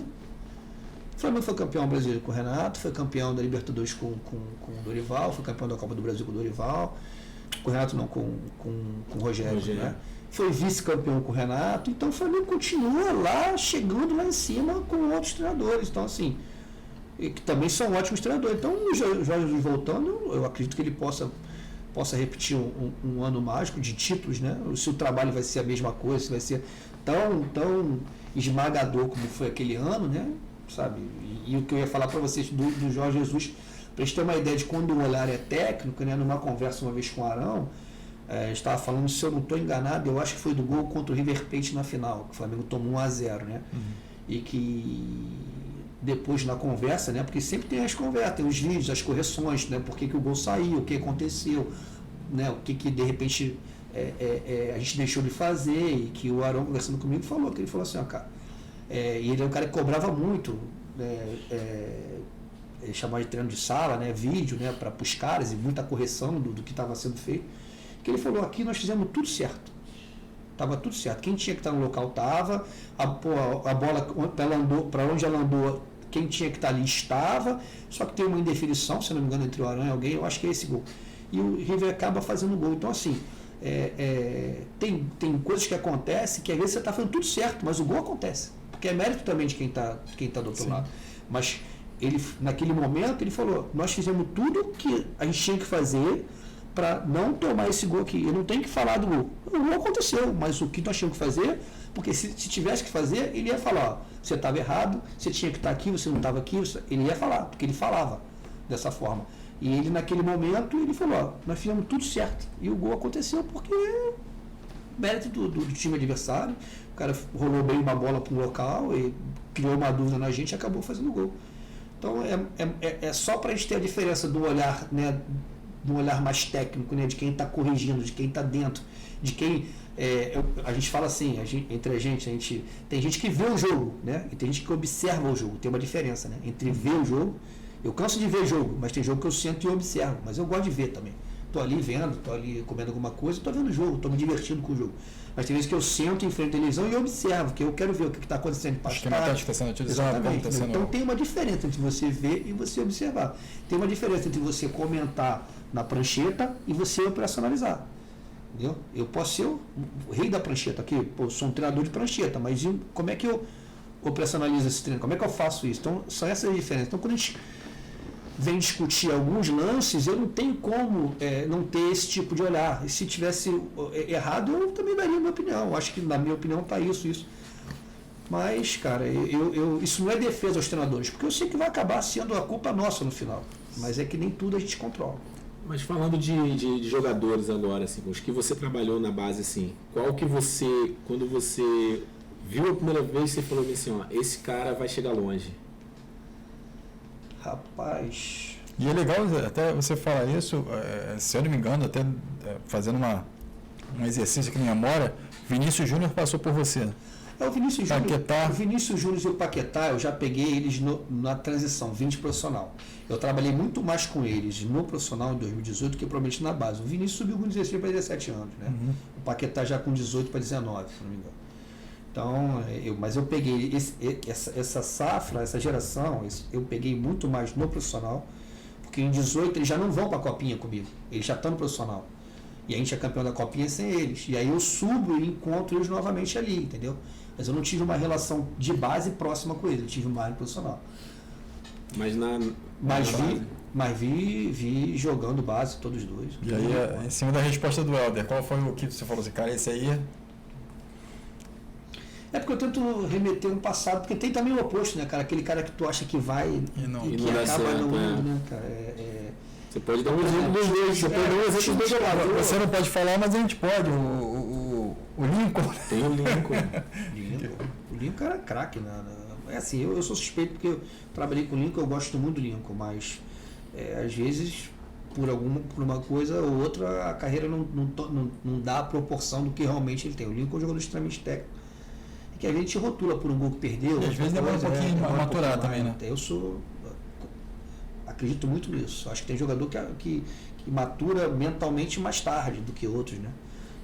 Mas o Vinícius já dava, né? Já dava sinais indícios de que ele ia ser realmente diferente, né? Em 18, quando a gente perde o Vinícius, ele é vendido, né? Ele vai pro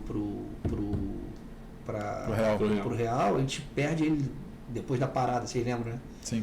E faz muita falta a gente, cara. O Flamengo começa a descer ladeira depois que ele sai, né? Naquele ano brasileiro a gente era líder e perde ele. Ele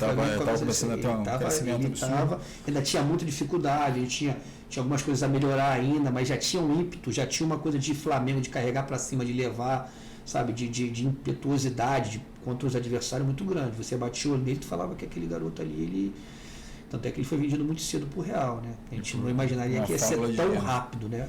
Como ele chegou, mas o Paquetá era um jogador muito completo. O Paquetá, ele pode jogar em todas as posições no meio campo, pode jogar um pouco aberto pela direita, vindo mais por dentro. Um jogador de muita proteção de bola. A gente também é um jogador que subiu e acabou sendo titular do Flamengo também nesse ano. E vem amadurecendo. Não, é um jogador muito maduro. Muito maduro. Agora, esse exemplo contrário tem alguns outros, né? Tem o próprio Renier, que joga, é campeão da Libertadores, sai com uma expectativa absurda e de repente não atinge tanto. A gente está falando, eu concordo, mas 21 anos, né? 20 anos, né? Renier, né? Renier é 2002, eu acho. Isso. 2002.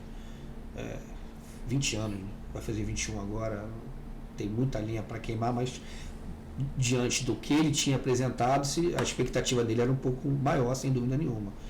Mas um jogador também que rapidamente subiu, passou muito pouco tempo no sub-20, já saiu de 17, um pouquinho de 20, foi profissional. Um jogador que eu gosto muito e que foi vendido, que é o Yuri. Yuri, que tem dois, Yuri Oliveira, e não é o Oliveira, é o outro. É um escurinho que foi para a Arábia. Foi para Fortaleza do Flamengo, foi meu atleta no sub-20. Talvez você não esteja lembrado porque ele não teve no profissional do Flamengo quase. Teve exposição, né? Era um meia que jogava também de extremo absurdo, saiu do Flamengo Fortaleza e a Arábia comprou, se não me engano, por 5 ou 6 de euros. 5 ou 6 de euros, um moleque muito bom jogador, aquele moleque, eu bati o olho nele, e desse tamanho e uma velocidade. Daqui a pouco a gente tá vendo ele desmontando aí, enfim. Ele tá lá e, carreira, tá muito bem lá. Mas o que eu queria falar com o Maurício é o seguinte, Pedro, Vinícius Júnior, esses caras eram garotinhos lá na época do futsal, né? Você chegou a pegar a época deles lá no futsal?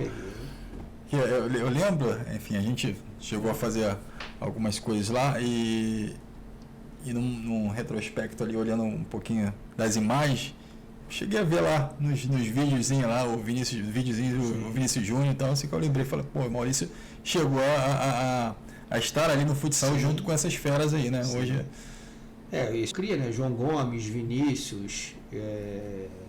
Pedro jogou no Pentágono. Jogou Pentágono, jogou era o colégio, né? Jogou também, se não me engano, no próprio Fluminense na base. Esses são todos eles crias do futsal, né? Paquetá também, todos eles. E aí eu vou te perguntar, você que é oriundo do futsal, naturalmente, qual a importância dessa transição do futsal para o campo, enfim? O que agrega ao jogador essa passagem pelo futsal? Então, há um tempo atrás, eu achava que agregava muito mais do que hoje. Por quê? Porque a metodologia de trabalho no futebol de campo, ela evoluiu muito, né? Então, o que o salão traz para o jogador? Primeiro, um nível de concentração maior, porque o salão é muito rápido. Tu está atacando, está defendendo, está atacando, é ação de ataque e ação de defesa o tempo todo. Tu está aqui na tua baliza, daqui a pouco tu está na baliza dos caras, o inverso também. Então, você tem que você cria jogadores com um nível de concentração muito maior, nível de atenção, acelera a tomada de decisão dele, porque o espaço é sempre muito menor, né? Ele participa muito mais, ele toca muito mais na bola, ele está muito mais no centro do jogo. Isso tudo aumenta a capacidade de concentração e atenção dele e tem que acelerar as tomadas de decisões. Mas hoje você consegue transferir isso para o campo, fazer esse movimento também no campo. Então, hoje os treinamentos passam a trazer isso. Quando a gente começa a reduzir o campo e fazer, justamente para que você tenha o atleta tocando mais vezes na bola, né? A gente fala botando o atleta no centro do jogo, para ele poder estar o tempo todo atento, porque a diferença, eu cheguei a pegar, né? Quando eu comecei no Sub-11 do Botafogo, que eu trabalhava com atletas de futsal, que iam para o campo, e atletas que não eram do futsal e que estavam no campo, a diferença de atenção, aceleração nas tomadas de decisões era muito diferente. Isso não é nem que o jogador só do campo fosse pior, mas tu viu uma diferença nítida na hora de marcar. O do campo abandonava, o de salão, na maioria das vezes, ia atrás até o final, porque ele estava acostumado. Então, você consegue transferir muita coisa, só que hoje em dia se continua transferindo. A maioria dos clubes aqui no Rio, eles têm a iniciação ainda feita no salão, mas já em paralelo ao campo, porque eles jogam campo e jogam salão. Eles 2 dias no campo, 2 dias no salão, e depois vão diminuindo o salão, vai aumentando o campo, até uma certa idade, não tem mais. Mas eu vejo que o campo hoje, a metodologia de treinamento que veio para o campo, começa a trazer esse tipo de preocupação. O jogador proativo, né? O jogador mais atento, o jogador mais concentrado. E aí a contribuição não é que ela acabou, mas ela diminuiu. Quando você vem para o Flamengo, você vem como coordenador do futsal, e aí você pega ali de 2016. Então você vem da base do Botafogo, que a gente sabe que naquele momento, inclusive o Flamengo, a estrutura do profissional já não era uma situação tão adequada, na base pior ainda. Mas você pega o Flamengo ainda em estruturação, bem diferente do que tem hoje. Então a minha pergunta é justamente... Era na gestão do Bandeira já não? Ainda já não. 2016, Eduardo Bandeira de Melo, mas ainda num processo de estruturação. Reconstrução. E aí é justamente essa questão de diferenças, né? O quanto era desafiador para você, num trabalho de base, você passar pelo Botafogo, chegar no Flamengo num processo de reconstrução ainda, pegar essa mudança, acompanhar essa transformação da estrutura do Flamengo e depois você trabalhar já com essa estrutura que o Flamengo tem hoje. Então, assim, como é que era o desafio e qual a diferença, o que facilita, o que dificulta nessa questão da estrutura na base?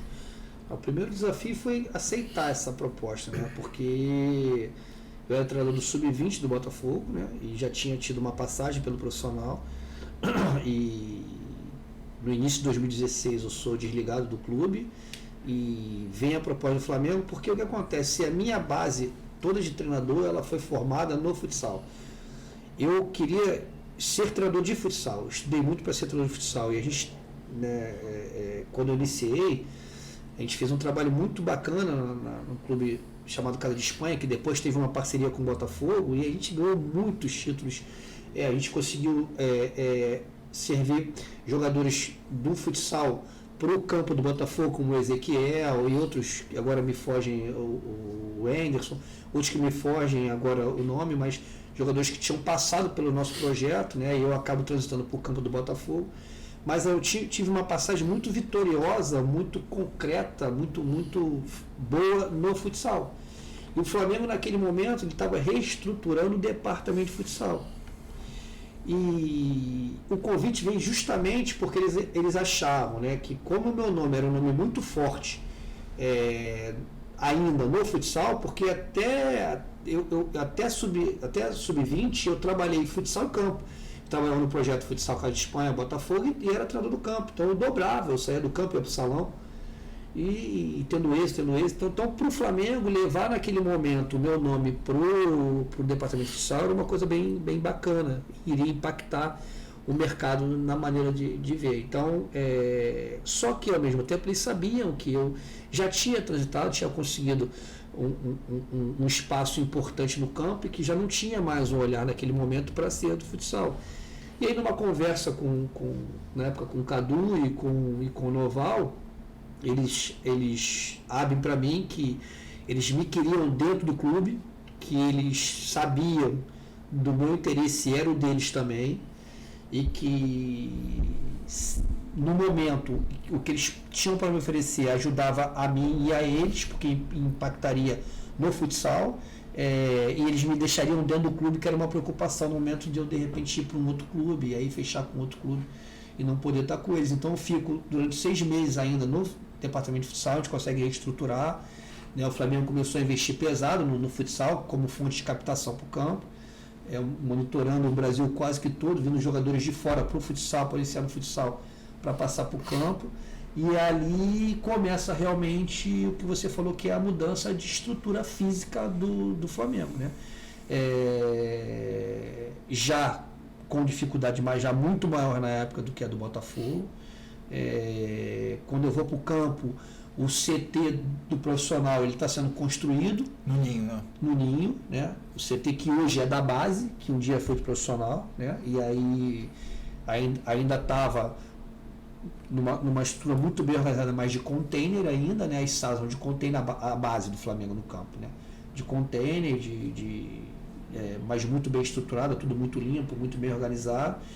E aí depois que eles acabam de construir o profissional, 1 ou 2 anos, eles passam a construir o outro e o do profissional fica para a base. Então assim, eu tenho certeza que Você acompanhou todo esse processo? Eu tenho certeza que eu tive no Flamengo, na base do Flamengo, ali, estruturas que muita equipe profissional não tem. Isso já naquela época? Naquela época, com o Eduardo Bandeira, mas o Eduardo Bandeira praticamente entregou toda, né, a estrutura do Flamengo. Isso, mas foi mudada.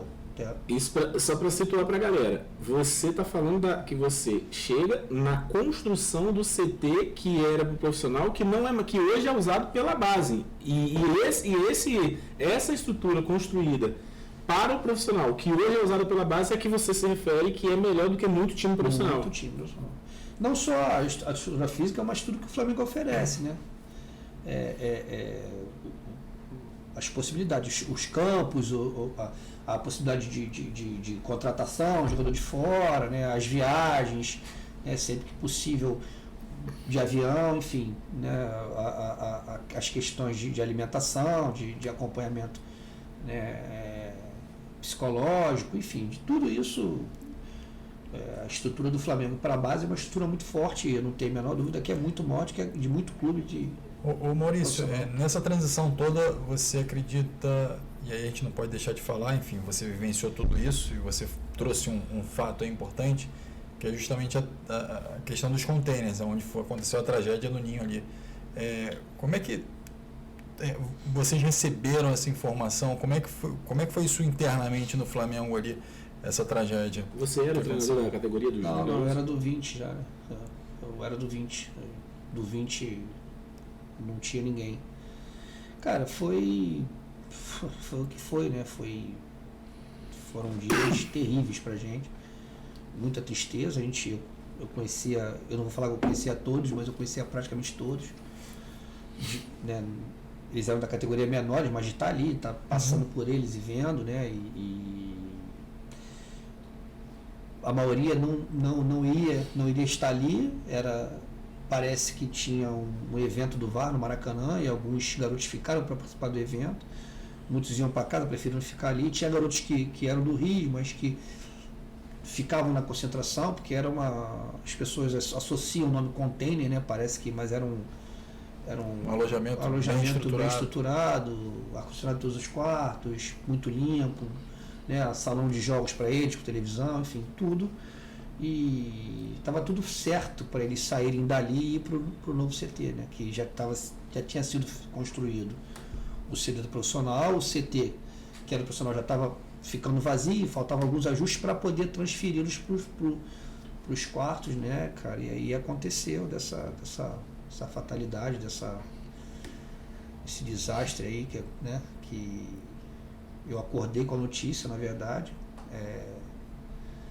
Pô, o ninho tá pegando fogo. Eu falei, pô, o ninho tá pegando fogo como? Tem lá pegar fogo no ninho? O que tem que pegar fogo no ninho? E quando a gente viu, né?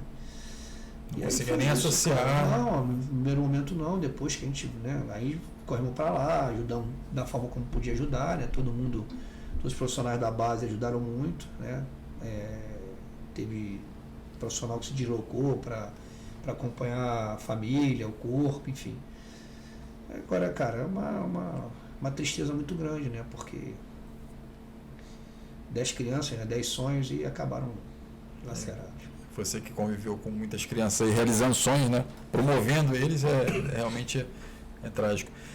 O Maurício, quando você sai, enfim, aí falando dessa transição da saída do Botafogo, a gente falou de Botafogo aqui, e quando você sai da Casa de Espanha Botafogo, né? Pela essa parceria que o Botafogo fez, e aí você é convidado para ir para o Botafogo. Você é convidado pelo Maurício Assunção.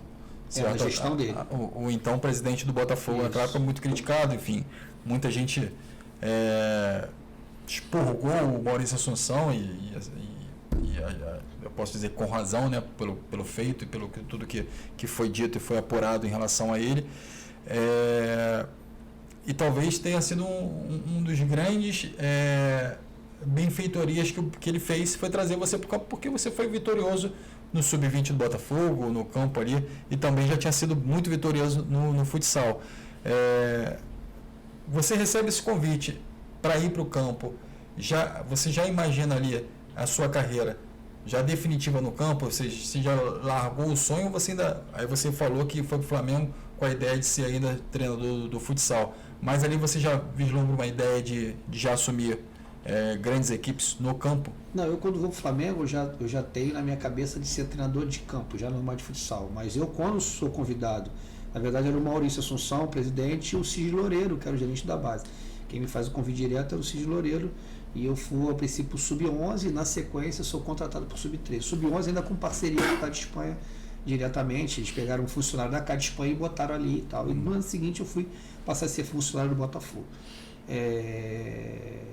E como eu falei, eu não abandono o futsal. Até então o meu sonho era continuar sendo treinador de futsal. Só que eu fui do Sub-13, Sub-15 e vou tendo uma carreira meteórica rápida. Rapidamente eu sou do Sub-17 e com 2 ou 3 anos eu estou no Sub-20 do Botafogo, né? Então, naquele momento que eu cheguei ao Sub-20, eu já não tinha mais como ser treinador do futsal, porque aí eram muitas viagens, a demanda muito maior e na sequência eu vou auxiliar do profissional. Então ali o sonho de ser treinador do futsal ele vai ficando por água abaixo, tanto é que tem a Casa de Espanha Botafogo chega a disputar a Liga Nacional, né? E eles convidam o Malafaia para ser o treinador na época e eu já estava no 17 do campo, não era o meu nome, né, a ser o treinador do adulto do Botafogo da Espanha, mas mesmo que fosse eu já não aceitaria mais porque eu já estava no sub-17 do salão, do campo, e eu não poderia disputar uma Liga Nacional cheia de viajando, enfim, a demanda não iria dar. Então, quando eu saio do Botafogo, eu já meio que desligo a minha situação de salão e foco mais no campo. Tanto é que foi difícil aceitar a proposta do Flamengo no primeiro momento. Porque eles me queriam para ser o coordenador de futsal de 7 a 13 anos. Tu imagina, eu estava no Sub-20, eu disputei uma Libertadores, aí tu voltar lá, mas eu sou de trabalho, eu gosto de trabalhar e desafio e a proposta que eles me fizeram acabou me convencendo. E quando você sai do Botafogo, Maurício Assunção sai da gestão do Botafogo, entra o Carlos Eduardo Pereira. Carlos Eduardo, exatamente. Carlos Eduardo Pereira. E nesse momento que você sai, houve alguma transição e você se manteve no Botafogo para depois sair pro Flamengo. Como é que foi essa transição entre sair do Botafogo e o Flamengo? O Maurício saiu, né? O Cid Loureiro, eu vou te falar assim, cara, Alex,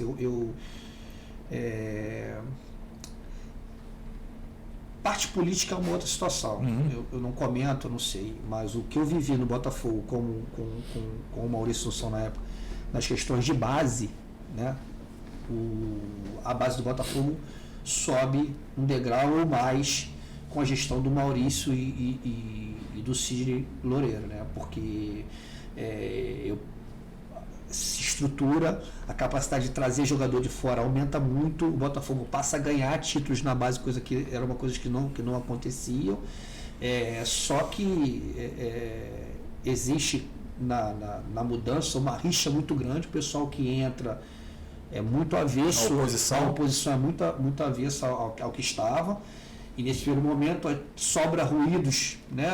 Na verdade todo mundo achou que seria mandado embora, só que com a sequência do trabalho, né? Vendo a clareza, os resultados, vendo que assim, ali, como eu falei, eu não tenho que falar da gestão do Maurício e do Cid Loureiro para a base do Botafogo, não tenho. Tudo que prometeram com a gente honraram, as condições eram as melhores dentro da realidade, entendeu? Respeito, humanidade, tudo isso existia dentro do trabalho, era um ambiente agradável de se trabalhar, bom. E no primeiro momento, na troca, a gente achou que não ficaria. Só que eu fui levado pelo Sidney e pelo Maurício, mas eu fui levado pelo meu trabalho, não fui levado por ser amigo de ninguém. Aliás, eu me orgulho muito disso. Né? Aonde eu fui levado pela possibilidade de construir trabalho. E também não vou chegar agora e falar assim, não, pô, os caras... Não, Cid Loureiro, volto a falar aí, Maurício Assunção e os outros funcionários, mas esses dois, porque um gerente e o presidente, acompanhavam a base, estudaram a base, passamos a ganhar títulos importantes, passamos a ter uma base mais forte na gestão desses caras. Na troca, existe um ruído, porque o pessoal que entrou achou que todo mundo que estava lá era amigo deles, pessoal, amigo de longa data, um amigo de longa data, e não era isso. Não existiam os amigos de longa data, mas que também eram profissionais capacitadíssimos, entendeu? Então, muita gente que foi da outra gestão também ficou no início ruído, mas depois esse ruído acabou passando. Eu saio por uma incompatibilidade de ideias, né, numa situação muito mais voltada na época ao gerente de futebol, que era o Renha. Na verdade não era nem o gerente, era o diretor de futebol, que era o Renha, que foi resolvida, que a gente foi se dar bem, já falamos, já conversamos, mas a gente não concordava com algumas coisas e a gente acabou sendo desligado com o time sub-20 em primeiro, melhor ataque, melhor defesa. Né? Na época ninguém entendeu por que da minha saída, mas acabou que ficou tudo bem. E aí nesse período o período que você chega a ser auxiliar do Húngaro. Eu sou auxiliar do Húngaro no último ano de gestão do Maurício Assunção, que é quando o Húngaro sai de auxiliar da casa. O treinador é o professor Oswaldo Oliveira, o Oswaldo sai, o Húngaro assume, e o Húngaro durante muito tempo, o Botafogo tinha uma metodologia.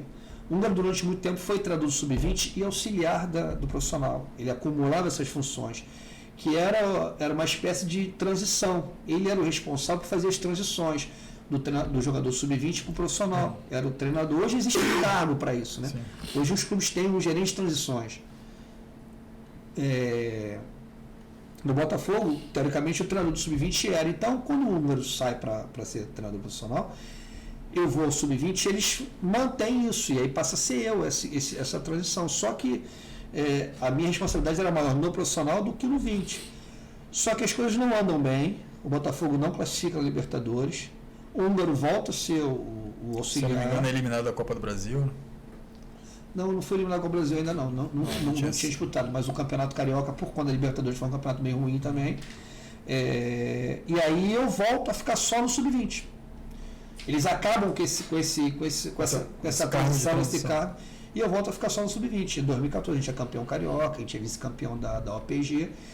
Em 2015 a gente é vice-campeão carioca, campeão da OPG, e em 2016 inicia desse jeito que eu te falei. Líder da competição, melhor ataque, melhor defesa, só que tem essa incompatibilidade de ideias, um ruído, eu acabei sendo demitido, entendeu? E ficou alguma frustração nesse período, não? Na saída do Botafogo? Não ficou frustração, até porque foi bem resolvida, entendeu? A gente entendeu. É claro que eu não gostaria de ter saído. Eu ia ter naquele ano, na minha maneira de ver, o time mais equilibrado no Sub-20 que a gente poderia ter, porque a gente estava juntando gerações importantes naquele ano, né? Então ia ter um time equilibrado e forte. Tanto é que esse time, ele é campeão brasileiro com o Barroca. O Barroca é campeão brasileiro com esse time que eu comecei a trabalhar, que era o melhor ataque, a defesa do Carioca, e o Barroca, eu saí, o Barroca veio para o meu lugar e ele acaba sendo campeão brasileiro, né? O Barroca também é um baita de um treinador e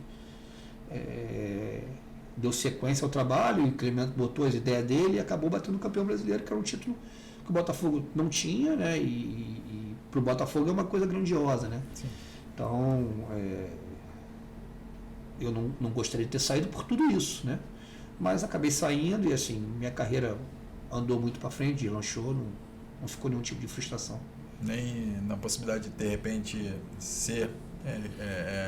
surgir a possibilidade de assumir o time principal, o time Do profissional do Botafogo? Botafogo? Não, então, naquela época era uma coisa muito distante, né? Depois, na minha cabeça, isso não passava. Depois eu tive até uma possibilidade de voltar ao Botafogo, até numa conversa com o próprio Ren, um convite para voltar. Eu estava no Flamengo, existia uma eleição no Flamengo, uma mudança também de gestão, e toda vez que se muda a gestão fica aquele murmurinho, né? E o Botafogo salientou a vontade de me ter novamente lá, só que a conversa não andou, eu preferi continuar no Flamengo, entregar a Deus, porque a gente espera sempre que quem chega analise o teu trabalho. E já tinha um trabalho também consolidado no Flamengo nesse momento. Exato, mas quando muda, o Botafogo tentou dar um chapéu no Flamengo. Mas quando muda a gestão, né, cara, você não sabe o que vai acontecer. Legal. Enfim, muitas passagens, né? A gente via e o que a gente vê? A gente vê o Maurício, que é o treinador das grandes equipes do Rio, que faz transição direta de uma equipe para outra, né? Acho que são poucos treinadores que saem de um grande clube para o outro e aí sofrendo toda essa pressão psicológica que acontece. Enfim, eu estou aqui tentando resgatar na memória aqui um treinador que saiu diretamente de um clube para outro, mas... O Joel pode ser. Joel é o Rei do Rio. Joel é o Rei do Rio, então Rei do Rio, aqui o novo Rei do Rio. Ninguém sabe, cara, mas quando eu saio do Flamengo, eu tenho uma passagem curta no Atlético Paranaense. Atlético Paranaense que você chega para ser o auxiliar do... Não, você chega para... Eu chego para ser auxiliar da casa, né? Mas foi na saída Paulo Autuori saiu, o Ricardo Gomes também. Estava saindo Ricardo Gomes e Paulo Autuori, Fernando Yamada. Ele assume a coordenação profissional. Ele me liga, me faz o convite se eu não gostaria de ser auxiliar da casa lá. E eu vou lá, vou até Curitiba, a gente conversa, acerta tudo, eu fico em Curitiba, só que a passagem é curta em Curitiba. Mas eu ainda trabalho, ainda pego o Valentim e o Carilho lá. Aí eu volto para o Vasco. Você sai junto com a saída do Carilho. Né? Exatamente. Aí vem pro Vasco. Inclusive o Yamada sai também, né? Só que o Yamada volta ao Atlético Paranaense. O cara é sensacional. O Atlético vem fazendo um trabalho espetacular, né? Enfim, estrutura top, estrutura muito boa de trabalho, clube sem dívida, né? Um clube... E é legal a gente falar, porque assim, a gente fala muito dos clubes do Rio, né? Mas, enfim, a gente viu o Atlético batendo na trave aí, sendo campeão agora nos últimos anos, enfim, já há algum tempo. Isso se dá justamente à estrutura que o clube coloca, a contratação, a capacidade de contratar jogadores, tendo em vista que o Atlético ele não é um clube que tem historicamente grandes contratações no seu elenco, né? Jogadores que são formados na base, são jogadores que vêm sendo já há algum tempo. A gente viu o Nicão quanto tempo que ficou no Atlético, enfim, alguns outros jogadores. O que você atribui o sucesso hoje no futebol do Atlético e de todos esses outros clubes que você já passou? Na minha ver, o principal é justamente a estrutura e a seriedade da gestão, né, cara? Tudo muito, muito em dia, a possibilidade de bom trabalho por conta do bom CT, né? Um time como você falou, que não é um time de grandes estrelas, mas é um time que você vê se dedicando o tempo todo, correndo o tempo todo. Cara, assim, eu acho que esse é o caminho. O caminho é você estruturar, ter uma gestão profissional, né? E eu acho que o retorno acaba vindo, né? O que me impressionou lá foi justamente essa capacidade, e o Atlético ainda vai crescer muito, sabe? Tem muita coisa para ser feita ainda dentro do CT. Eu saí de lá, eles estavam construindo uma outra parte para o departamento profissional, enfim. É um clube com potencial incrível, né? Um clube que tem muitos recursos, né? Não é à toa, né, que já tem aí, né, títulos da Copa do Brasil, Sul-Americana e final de Libertadores, né? Então, brasileiro. Final de Libertadores agora. Tomara que mantenha, né? A gente sabe que não é fácil, mas assim, é um clube que, se você olhar, você enxerga muito potencial ainda para evoluir. E quais são os próximos passos na carreira do Maurício hoje? O que você espera para a sua carreira? Então, Alex, eu não me fechei ao mercado para as possibilidades, né? Tiveram algumas coisas que não me chamaram a atenção. Eu preciso agora entender um trabalho que me traga uma possibilidade de um tempo maior. A gente sabe que no futebol é muito difícil você falar de projeto, de tempo. Futebol, o tempo que você tem é o resultado que você tem, né? Mas eu preciso agora ser mais assertivo no que eu vou escolher. Então eu estou no momento ainda de analisar as coisas que estão acontecendo, né? Ver o que é melhor para mim, mas eu não descarto se precisar voltar um sub-20, eu não descarto, desde que seja uma coisa que eu vislumbre uma possibilidade de realmente ter tempo para mostrar o meu trabalho, né? E é legal porque o Barbieri, enfim, foi para o Bragantino, fez um bom trabalho no Bragantino, agora assume o Vasco, né? Enfim, ver novos técnicos surgindo também, mas novos clubes também surgindo, né? Através da SAF. Você vê, o Vasco não é um novo clube, o Botafogo não é um novo clube, mas alguns clubes, como o próprio Cuiabá, enfim, alguns clubes estão se transformando, mas outros também que vêm surgindo aí com a SAF. Você vê que a SAF, ela vem, você vê com bons olhos a SAF, você vê que ela vem para transformar o futebol de fato? Eu acho que algumas sim, talvez outras não. Até com oportunidade também para os técnicos mais novos poderem ter uma estabilidade maior. Na verdade isso eu não sei, né? Porque a maioria delas estão apostando em treinadores, né, de fora, né? Mas sem dúvida nenhuma não podia mais estar do jeito que estava, né? Os clubes atolados em dívidas. Eu assim, é com tristeza que eu falo isso. Eu não gostaria que os clubes fossem vendidos, né? Mas a gente sabe que em função de algumas gestões, de mau andamento de alguma coisa, você acaba tendo que vender, senão o clube não tem como, né? Oferecer um elenco de qualidade, enfim, uma estrutura, né, honrar com que vai combinar. Então é preciso que aconteça essas vendas. Agora, eu não sei o que o futuro reserva para nós treinadores que estamos surgindo, porque a demanda de treinadores de fora tem sido muito grande, né? Então, mas, cara, eu sempre falo que existe espaço para todo mundo e que saiba trabalhar. Então, eu acho, como você falou, novos clubes surgindo, você vê novas gestões, clubes mais bem estruturados, oferecendo possibilidades. Então, assim, o mercado está aberto. O mercado está aberto. Isso aí. E quero saber se você gosta de churrasco e faz churrasco, né? Claro. Pô. Então a Chili Peppers está mandando aqui para você um kit churrasco aqui da Chili Peppers. Galera que gosta também de churrasco, já procura lá, já segue na rede social, ó. Salzinhos, temperos para churrasco. Beleza, hein? Esse é do Maurício. Para meter bronca nesse final de ano aí, ó. Então já está aí o presente da Chili Peppers. Vocês comem muito? Se não comer muito, eu convido você. Agora você traz o mais barato que a carne. Tem gente que falou que é da carne. O convite é aceito desde já. Churrasco e pizza, irmão. Não tem como negar, não. Agradecer essa fera aqui, obrigado pela participação. Enfim, mais um episódio aqui do podcast do Elevencast aqui. É um prazer ter você aqui. Sabe que eu sou seu fã, sabe que a gente torce muito pela tua carreira, toda a informação que foi dada aqui, a galera que quiser conhecer mais o Maurício, que quiser também saber um pouquinho de futebol, né? Sim. Sobre tudo aquilo que a aula que ele deu aí da eliminação do Brasil. Não, simplesmente eu cruzei o braço aqui e fiquei olhando. Eu vou falar o quê? Então, agradecer, galera, aqui a gente vai completando mais um Eleven Cast. E colocar a H11 Comunicação à disposição do Maurício também para a carreira dele, né? É isso aí. Então, isso aí a gente vai conversar depois.